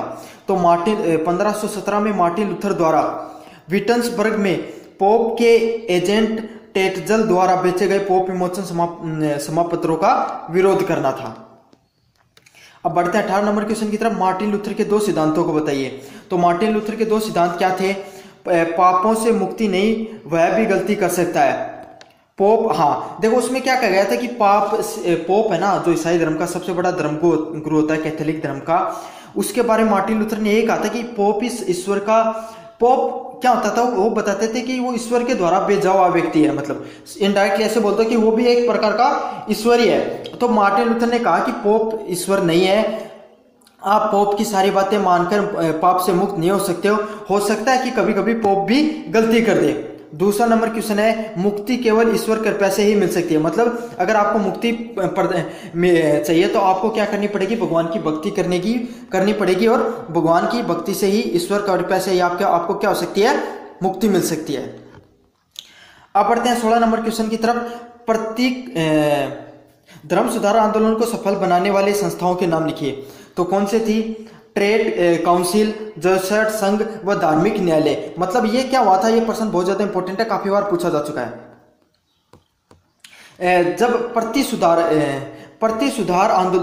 धर्म सुधार आंदोलन हुआ था, जिसमें क्या हुआ था कि जो कैथोलिक धर्म था उसके अंदर सुधार करने की कोशिश की गई थी। तो वो कौन सी संस्थाओं के द्वारा की गई थी? ट्रेड काउंसिल के द्वारा, जेसुइट संघ के द्वारा व धार्मिक न्यायालय के द्वारा की गई थी। 20 नंबर क्वेश्चन है, सामंतों के 2 कर्तव्यों का उल्लेख कीजिए। तो जो सामंत होते थे उनके क्या क्या कर्तव्य होते थे? सामंतों को अपने लॉर्ड के दरबार में उपस्थित होना पड़ता था तथा उसे अपने लॉर्ड को वित्तीय सहायता देनी पड़ती थी। अगला नंबर क्वेश्चन है, काली मौत क्या थी? तो देखो मध्य यूरोप के अंदर जो आज के समय जो अपने माता का जो रोग बोलते हैं ना, उसे ही काली मौत की महामारी फैली गई थी 1348 से 1351 के बीच में, जिसके अंदर क्या हो गई थी, लगभग आधा यूरोप है उसकी जनसंख्या क्या हो गई थी, नष्ट हो गई थी, मतलब खत्म हो गई थी। जैसे आज के समय में कोरोना महामारी फैली थी ना, वैसी ही महामारी यूरोप के अंदर 14वीं शताब्दी के अंदर फैली थी, जिसे काली मौत के नाम से जाना जाता है। 22 नंबर प्रश्न है, सामंत प्रथा के 2 लाभ बताइए। तो ये प्रश्न देख सकते हो आप कितनी बार पूछा गया है। तो यूरोप के अंदर शांति व्यवस्था स्थापित करने, सामंत प्रथा के 2 लाभ क्या थे? एक तो यूरोप के अंदर शांति व्यवस्था है वो फैल चुकी थी तथा निरंकुश व स्वेच्छा जो राजाओं पर नियंत्रण हो गया था और उनकी जो शक्तियां वो भी क्या हो गई थी, सीमित हो गई थी। अब बढ़े अगले नंबर क्वेश्चन की तरफ। पूंजीवाद की 2 विशेषताएं बताइए। तो पूंजीवाद की 2 विशेषताएं क्या है? इससे पूंजी की उत्पादन के उपकरणों पर पूंजीपतियों का स्वामित्व होता था। मतलब पूंजीवाद वही होता है जिनके पास बहुत ज्यादा पैसा होता है और जो पैसे वाले लोग, अमीर लोग होते हैं, वो पूरी दुनिया पर आज के समय क्या करते हैं, कंट्रोल करते हैं, वही पूंजीवाद कहलाता है। और इससे क्या, राज के नियंत्रण से मुक्ति होती है। मतलब इससे क्या होता है, राजा का ज्यादा नियंत्रण नहीं होता, बल्कि अमीर लोग ही पूरी दुनिया पर राज करते हैं। बोस्टन टी पार्टी, ये क्वेश्चन 2024 में पूछा गया प्रश्न है, बहुत इंपॉर्टेंट प्रश्न, आप जरूर से देख लेना। 24 number question, Boston T party से आप क्या समझते हो? तो 1773 ईस्वी में अमेरिकियों द्वारा अंग्रेजों की जहाजों पर चाय की पेटियों को समुद्र में फेंकने की घटना को बोस्टन टी पार्टी कहा गया। देखो मैं आपको समझाता हूँ। ईस्ट इंडिया कंपनी को क्या क्या हो गया था, अमेरिका में चाय बेचने का जो अधिकार वो मिल गया था, लेकिन ईस्ट इंडिया कंपनी के द्वारा पहले चाय पर कोई किसी प्रकार का कोई कर नहीं था, लेकिन बाद में कर लगा दिया गया था। तो अमेरिकी लोग इस बात से खुश नहीं होते हैं और वो क्या करते हैं, बोस्टन नामक एक जगह होती है, बंदरगाह होता है, वहां पर जाते हैं और ईस्ट इंडिया कंपनी की 4 से 5 जो माल जहाज आते हैं जहां पर चाय लदी हुई थी, वहां पर कुछ विद्रोही पहुंचते हैं और उन मालगाड़ियों में लदे हुए सारी चाय को समुद्र में फेंक देते हैं। तो इस घटना को ही बोस्टन टी पार्टी के नाम से जाना जाता है। इस घटना के बाद में अमेरिका और जो ब्रिटेन है उनके बीच में बहुत बड़ा विरोध उत्पन्न हो जाता है। अगला प्रश्न है, 95 प्रश्न किसने लिखे थे? तो 95 प्रश्न किसके द्वारा लिखे गए थे? मार्टिन लूथर के द्वारा लिखे गए थे। अगला प्रश्न है, रोब स्पेयर किसके द्वारा कौन था? तो मैक्मिलियन रोबस्पियर एक फ्रांसीसी वकील और राजनीतिक था। इसने फ्रांसीसी क्रांति से जुड़े सर्वाधिक प्रसिद्ध तथा प्रभावशाली लोगों में गिना जाता था। ये भी काफी इंपॉर्टेंट प्रश्न, आप देख के चले जाना। 27 नंबर प्रश्न है, जर्मनी के एकीकरण में किस राज्य का नेतृत्व हुआ? तो जर्मनी के एकीकरण में प्रसा राज्य का नेतृत्व हुआ, जिसमें बिस्मार्क प्रसा का चांसलर था। 28 नंबर क्वेश्चन है, sun यात-सेन कौन था? तो हम सब जानते हैं sun यात-सेन को चीन का राष्ट्रपिता के नाम से भी जाना जाता है। डॉक्टर sun यात-सेन चीन के राष्ट्रीय आंदोलन के क्या थे? प्रमुख नेता हुए थे, जिन्होंने 1905 में जापान में हुई तुंगमेग हुई नामक एक राष्ट्रीय क्रांतिकारी दल की स्थापना की गई थी। ठीक है, इन्हें चीन का राष्ट्रीय पिता के नाम से भी जाना जाता है। तुंगमेग हुई नामक एक राष्ट्रीय क्रांतिकारी दल की स्थापना की थी और इनके द्वारा वहां की जो डेन जो साम्राज्य था उसको उखाड़ फेंक दिया गया था इनके द्वारा, और ये चीन के पहले राष्ट्रपति भी बनते हैं उसके बाद में। 29वां क्वेश्चन है, बोल्शेविक क्रांति कब हुई थी? तो रूस में 1917 में हुई बोल्शेविक क्रांति कहा जाता है, क्योंकि बोल्शेविक नामक राजनीतिक समूह ने इस क्रांति पर महत्वपूर्ण भूमिका निभाई थी और क्रांति की दशा व दिशा को नियंत्रित किया था। तो सबसे पहले आपको ये याद रखना है कि रूस में 1917 में हुई एक प्रकार की क्रांति थी। अब बढ़ते हैं 29 नंबर क्वेश्चन की तरफ, क्यूबा संकट। तो क्यूबा संकट क्या होता है? क्यूबा मिसाइल इजराइल संकट के नाम से जाना जाता है। देखो क्या होता है, संयुक्त राज्य अमेरिका और क्यूबा के बीच में अमेरिका और जो रूस के बीच में टकराव होता है। तो जो संयुक्त राज्य अमेरिका है वो क्या करता है, क्यूबा नामक जगह होती है जो वहां पर अफ्रीका में, वहां पर अपनी सारी मिसाइलें लगाकर रख देता है ताकि वो अटैक कर सके अमेरिका पर। लेकिन क्या होता है, एक दिन अमेरिका के जो जहाज हैं वो इस चीज को पकड़ लेते हैं और उसके बाद में अमेरिका बहुत ज्यादा अपना विरोध दर्ज कराता है। उसके बाद में क्यूबा देश से अपनी सारी मिसाइलों को हटा लिया जाता है। तो इसे कहा जाता है क्यूबा मिसाइल संकट, जो कब उत्पन्न हुआ था? अक्टूबर 1962 में। 30वां क्वेश्चन है, औद्योगिक क्रांति का शब्द का प्रयोग सर्वप्रथम किस विद्वान ने किया था? तो किसके द्वारा किया गया था? ब्लाकी के द्वारा 1837 में किया गया था। तो ये सभी महत्वपूर्ण प्रश्न है जो आपको मेरे द्वारा करा दिए गए हैं। पीडीएफ अगर आप डाउनलोड करना चाहते हो तो आपको टेलीग्राम ग्रुप पर ये मिल जाएगी।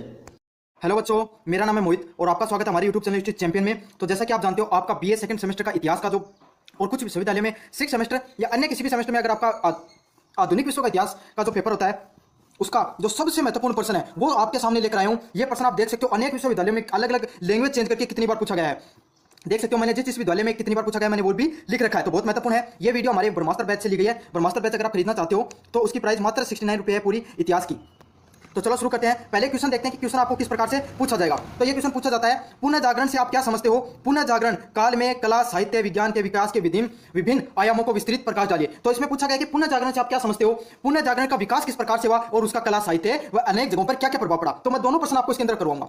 दूसरा प्रश्न इसी को घुमाकर ऐसे पूछा जा सकता है, पुनः जागरण से आपका क्या अभिप्राय है? यूरोप के इतिहास व समाज में इसके प्रभाव की क्या क्या इस पर प्रभाव है, इसकी आपकी समीक्षा करनी है। अगला क्वेश्चन है, पुनः जागरण के अर्थों से आप क्या समझते हैं? पुनः जागरण के कारण तथा प्रसार का वर्णन कीजिए। मतलब पुनः जागरण को क्या अर्थ है और उसका कारण और प्रसार का वर्णन करना था। तो ये सभी प्रश्न है जो अलग अलग यूनिवर्सिटी में अलग अलग टाइम पर पूछा गया है और मैंने पूर्ण उम्मीद है कि हर यूनिवर्सिटी में क्वेश्चन आपकी बात जरूर देखने में लगो।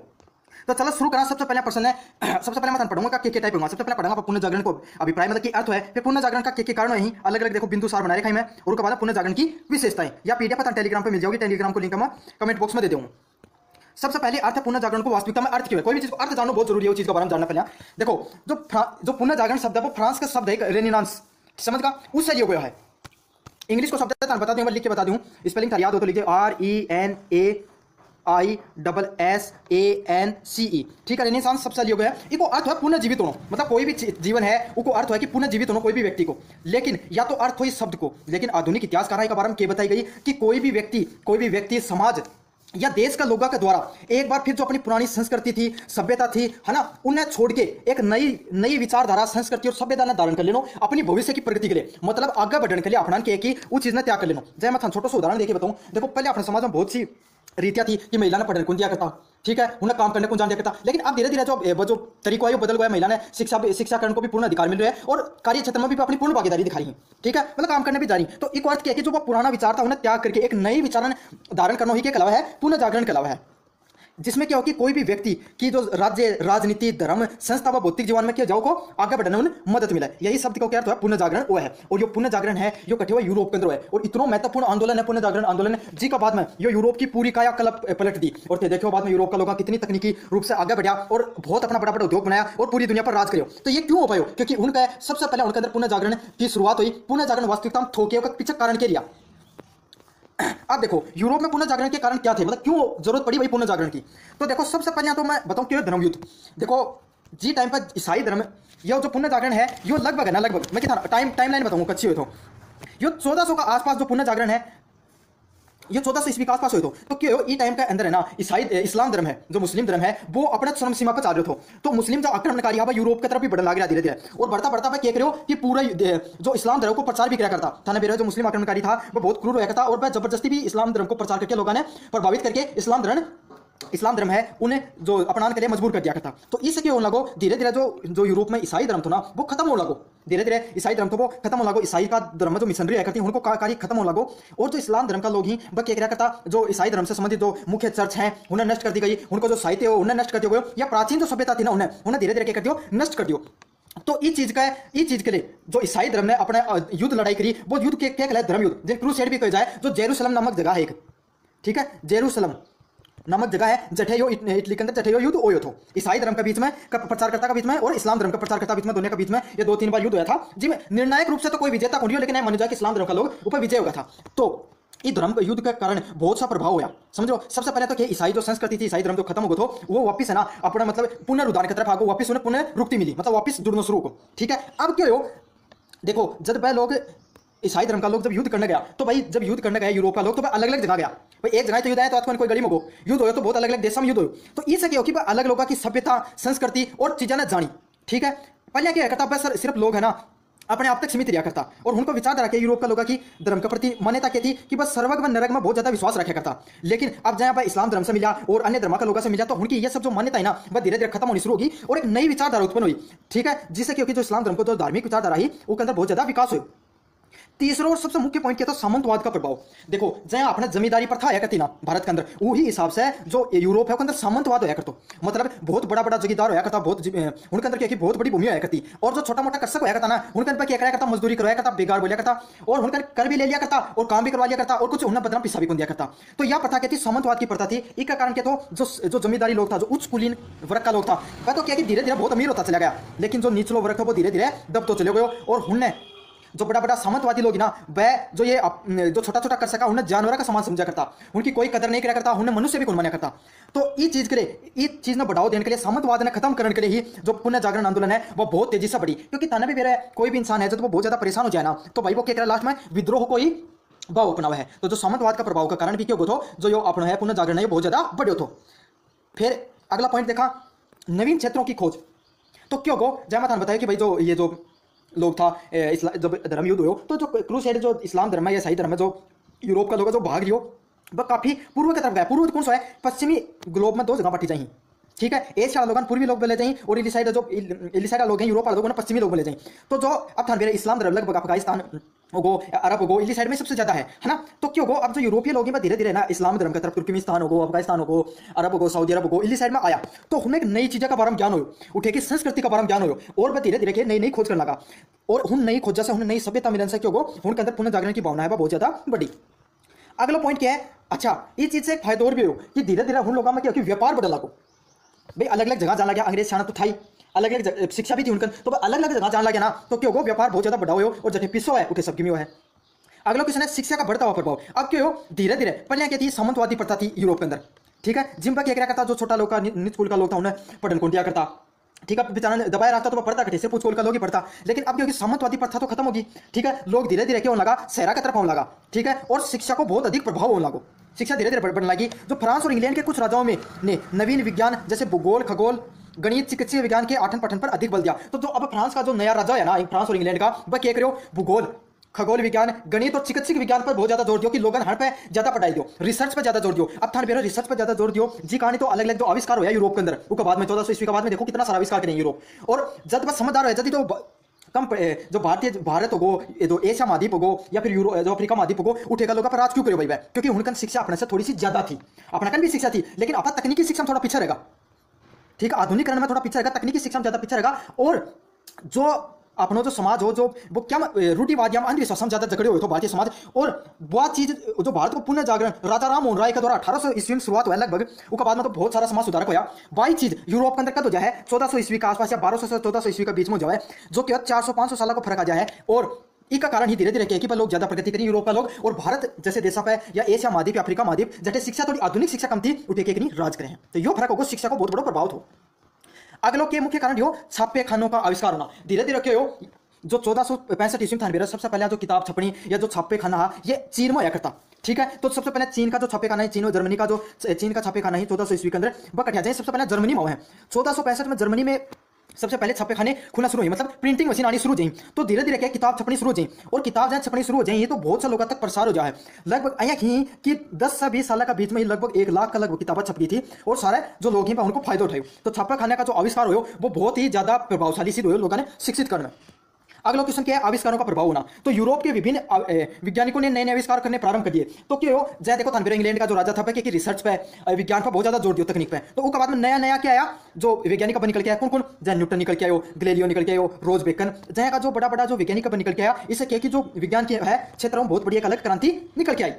तो यह आविष्कार और छापाखाना को भी बहुत बड़ा प्रभाव लियो। अब अगले नंबर क्वेश्चन की तरफ, कलाओं का प्रभाव, ठीक है, कला क्यों हो, देखो साहित्य है ना, साहित्य कोई भी समाज ने बदलने के लिए साहित्य बहुत जरूरी है। अब साहित्य कई रूप को है, जैसे आजकल देखो आजकल को साहित्य क्या पे है, सोशल मीडिया पे, क्योंकि जो एक देखो इंसान को दिमाग के हिसाब काम करे, जो चीज देखोगा ना, जो चीजें कंज्यूम करा बया कोई थारो व्यवहार हो जाओ, बया कोई थारा विचार आएगा, बया कोई थारो व्यवहार हो जाओ। तो सबसे पहले देखने पर बहुत ज्यादा प्रभाव पड़ा करता हूँ। तो जिस टाइम पर इंटरनेट तो थोको नहीं, किताबा को बहुत अधिक प्रभाव होया करता, ठीक है, लोग किताब पढ़ा करता या चीजें सुना करता उनको बहुत अधिक प्रभाव होया करता, या जो जिस टाइम पर न्यूज़पेपर जो चला करता प्रिंटिंग के बाद में उनको बहुत अधिक प्रभाव हो। या जया किताब का छापा खाना नहीं था तो उससे पहले क्या करती, चित्रकला आया करती, समझ गया। अब मैं थाने पढ़ लेके आज के टाइम में सोशल मीडिया पहले किताब आया करती, किताबों पहले क्या करती, चित्रकला आया करती, है ना। जब देखो बड़ा बड़ा जो मंदिर है उन पर चित्रकला करी गई है, वो बावड़ा थोड़ी था, इसलिए करी गई है ताकि लोगों ने उस चीजों को ज्ञान रहे कि अपनी संस्कृति आया की थी। तो क्यों हो जो पुनः जागरण आंदोलन है उनमें जो साहित्य को भी बहुत बड़ा प्रभाव हो, लोगों के द्वारा जो चित्रकला है, मूर्ति कला है, संगीत कला, वो भवन निर्माण कला है ना, उनमें भी बहुत सा परिवर्तन होया। इस युग में बहुत सा कलाकार होया, जैसे रेफेल होगो, माइकल एंजेलो होगो, ये मोस्ट इंपोर्टेंट है, माइकल एंजेलो पढ़ लियो, लियोपार्डो दा विंची हो, ये आया का जो बड़ा बड़ा जो चित्रकार है ना, ये दोनों मोस्ट इंपोर्टेंट है। छोटे क्वेश्चन जरूर आओगे 2 नंबर को पर्सन। हमने क्या कि अपनी चित्रकला से, साहित्य कला से पूरी दुनिया के ऊपर है ना अपनी एक अटूट बात छोड़ी, कला छोड़ी। तो इससे क्या कि धीरे धीरे पूरी दुनिया के अंदर क्या होगा जो, तो ये सब बहुत ज्यादा अधिक प्रभाव पड़े। अब क्यों हो जो ये कलाकार हैं ये मानववादी है करता, मतलब क्या करता, सामंतवादी लोग है ना, वह मतलब छोटा जो उनका काम कराया करता, जो कर सको छोटा होना तो आदमी माने ही करता। ये चीज से क्या हो ये जो आया का कलाकार है ये मानववादी, मतलब हन का द्वारा आया की चित्रकला पेश करी गई, जिससे कि सारी दुनिया एक जगह को दिखाई गई। इससे क्या हो हन की करते प्रेम, मित्रता, वात्सल्य भाव प्रस्तुत हो, मतलब लोगों में आपस में प्रेम करना, भाईचारा के साथ रहना, समाज में एक आगे बढ़ने की भावना दिखाई गई। इससे क्या कि जन सामान्य जो आम लोग हैं हन के अंदर मनुष्य ने एक दूसरे के प्रति प्रेम भावना बढ़ी और एक दूसरे को समान होना शुरू हो। अब वह धर्म ईश्वर का स्थान मानो मात्र के प्रति आस्थावान ही नहीं रहा। पहले क्या कि लोग धर्म के प्रति, भगवान के प्रति ज्यादा आस्थावान लिया करता, मानवता तो खत्म हो गई थी। लेकिन ये चीज से क्या होगी, ये जो चित्रकला दिखाई हन कलाकारों के द्वारा, इससे क्या कि मानवतावाद फैली, मतलब सिर्फ ईश्वर भगवान ही सबकी में को नहीं, इंसान है, इंसान ने इंसान की भी कदर करनी चाहिए। तो यह चीजें मानवतावाद से भी बढ़ी। अब बढ़ा आप पुनः जागरण की क्या क्या विशेषता हुई, मतलब बढ़ा दिया कारण क्या, प्रभाव क्या पड़ा, विशेषता क्या ध्यान से इन विशेषता व प्रभाव भी बोल सका। सबसे पहले क्या हो, मानवतावाद। मत हम बताइए कि मानवतावाद वास्तविकता मानवतावाद वो की है।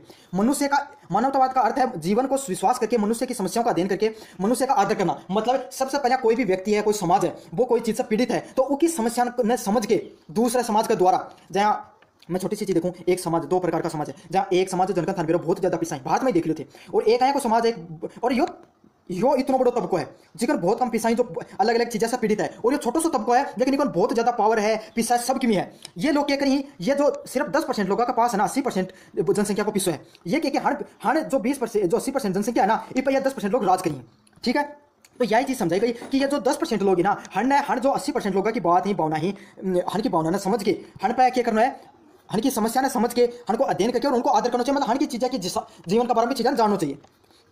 जीवन के महत्व को स्वीकार करते हुए समर्थशाली व उन्नत बनने का प्रयास करना चाहिए। मतलब हर की जो समस्या है ना, हर को भी समान करना चाहिए। यहाँ कोई नहीं कि भाई अमीर होगा तो जो गरीब लोग हैं उन पर शोषण कर लगा, सत्ता मामला लगा तो कोई मतलब कोई नहीं, अपने सिर्फ लोभ से मतलब है, तो सिर्फ खुद का स्वार्थ के लिए जी रहो। यहाँ नहीं, दूसरों जो मनुष्य है वो भी एक मनुष्य है, उनकी भावना को भी ध्यान रखते हुए काम करना।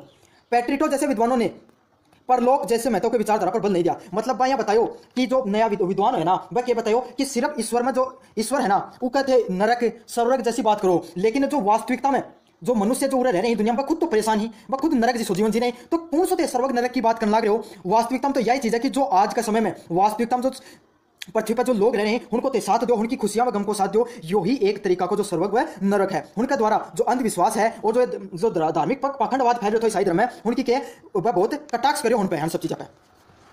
उसके बाद मानववादी क्षेत्र में अब बढ़ाना अगले नंबर किस्म की तरफ, तरक्की प्रधानता। अब क्या हो जाए थानबेरा, कोई भी चीज धार्मिक खंडन, धार्मिक चीजों को, धार्मिक पाखंडवाद थोड़ा कम हो जाए और तकनीक जब बढ़ जाए तो लोग क्या पर ज्यादा जोर देने लग जाए, तर्क पर ज्यादा जोर, लॉजिक पर ज्यादा जोर देने लग जाए कि भैया चीज वही तो वास्तविकता में वही क्यों। ठीक है, तो अब क्या होगा, धीरे धीरे जो यूरोप है उसके अंदर क्या होगा, पाखंडवाद तो धीरे धीरे खत्म हो लगो, तो अब लोग हैं और शिक्षा भी धीरे धीरे बढ़ने लगी। तो लोग जो धार्मिक चीजें थी जन पर आंख बंद करके विश्वास करना, तो हन्ना तो कर दी बंद और अब तर्क देना शुरू कर दियो। एक बात में क्या हो, अरस्तु जैसे तर्क शास्त्र के लोगों में नई जीवन की राह दिखाई, तो थानबेरो नया नया फिलोसफर निकल के आया, अरस्तु जैसा, जो लोगों ने अलग अलग तरह की चीज बताई कि भाई वास्तविकता में यह चीज हो रही है तो क्यों हो रही है। आइए कोई की कोई चीज आंख बंद के बंद करके विश्वास कर लिए। अब लोगों ने तर्क के आधार पर ही बातों पर विश्वास करने लगे। मतलब लोग क्या कि भाई कोई चीज होगा थी तो तर्क पर विश्वास किया था, और तर्क को बढ़ावा देने के लिए कैम्ब्रिज, ऑक्सफोर्ड और पेरिस जैसी विश्वविद्यालयों का महत्वपूर्ण योगदान था। और बाद में धीरे धीरे शिक्षा ने बढ़ावा देने के लिए कैम्ब्रिज, ऑक्सफोर्ड, पेरिस जैसी विश्वविद्यालय खोली गई थी। अगला क्वेश्चन है सौंदर्य की उपासना। तो पुण्य जागरण की एक अन्य विशेषता यह थी कि सहज सौंदर्य की उपासना थी। मतलब यहाँ कोई कि बाहरी जो सौंदर्य है ऊपर बहुत ज्यादा जोर दिया गया कि भाई सुंदरता पर ज्यादा जोर कौन दिया गया। इटली के कलाकार जैसे योरानो द लिची, सेनिनो आदि कलाकारों ने वैज्ञानिक मापदंडों लागू करने के पक्ष में थे। उनको यही मानना था कि वैज्ञानिक चीज़ें ज्यादा चीज़ों पर जोर दो, ना कि पाखंडवाद पर। अगला क्वेश्चन है प्रयोग का बल। तो किसी भी तरह को स्वीकार करने से पहले पूर्व प्रयोग का बल दिया गया। मतलब प्रैक्टिकल पर ज्यादा वो दिया गया, विश्वास करिए कि भाई थे ना कोई भी चीज हो रही है वास्तविकता में तो उसको प्रयोग करके देखो, ना कि सिर्फ कोई खरीदी और थे विश्वास कर दियो। तो उन्होंने क्या बताया था, रोजर बेंकर नामक एक प्रयोगवादी सिद्धांत दिए। उन्होंने क्या बताया, ज्ञान दो प्रकार से प्राप्त किया जा सकता है, वाद विवाद द्वारा और प्रयोग द्वारा। मतलब वाद विवाद क्या है, आपस में चर्चा करके आप दो आदमी आप बैठकर और कोई चीज पर चर्चा करने लगा। ठीक है, जहाँ मैं छोटा सा एग्जांपल दूं, जहाँ थे इकट्ठे कोई जगह बैठे हो, शहर में होते बहुत बड़ा मुंबई जैसे शहर में रह रहे हो, तो थे उठे बैठ के थे ग्रामीण जीवन पर बात कर रहे हो कि भाई गाँव के लोग यहाँ रहे, उनको रहन सहन है, को है, उनको थे जीवन में ये समस्या ही थे, चार किताब पढ़ ली और थे आपस में बातचीत करने लगा, कहते शहर गाँव थे जाके देखेगा नहीं। यो तो है वाद विवाद द्वारा चीजों को ज्ञान लेना। दूसरों के प्रयोग द्वारा क्या थे, भाई चार आदमी गाँव में गया और कम से कम साल भर सारे अलग अलग जो राज्य है उठे का लोगों में घूमिया, गाँव घूमिया और उठे की समस्या का बारे में जाने। तो यो क्या प्रयोग द्वारा ज्ञान की प्राप्ति करना। ठीक है, तो वाद विवाद की अपेक्षा ज्ञान प्राप्त करना ज्यादा स्थायी रहता है। तो थाने में मेरा कोई चीज अगर प्रैक्टिकल के द्वारा करी गई है तो वह ज्यादा दिन तक स्थायी रहे, ज्यादा दिन तक बनी रहे, तो इससे मानसिकता शांति भी प्राप्त होती है। इसलिए प्रयोगवादी पद्धति पर संदेह भी समाप्त हो जाता है। तो लोग क्या बल दिया जाता प्रयोग पर। तो यो प्रश्न तो आधुनिक विश्व का इतिहास से संबंधित। धन्यवाद।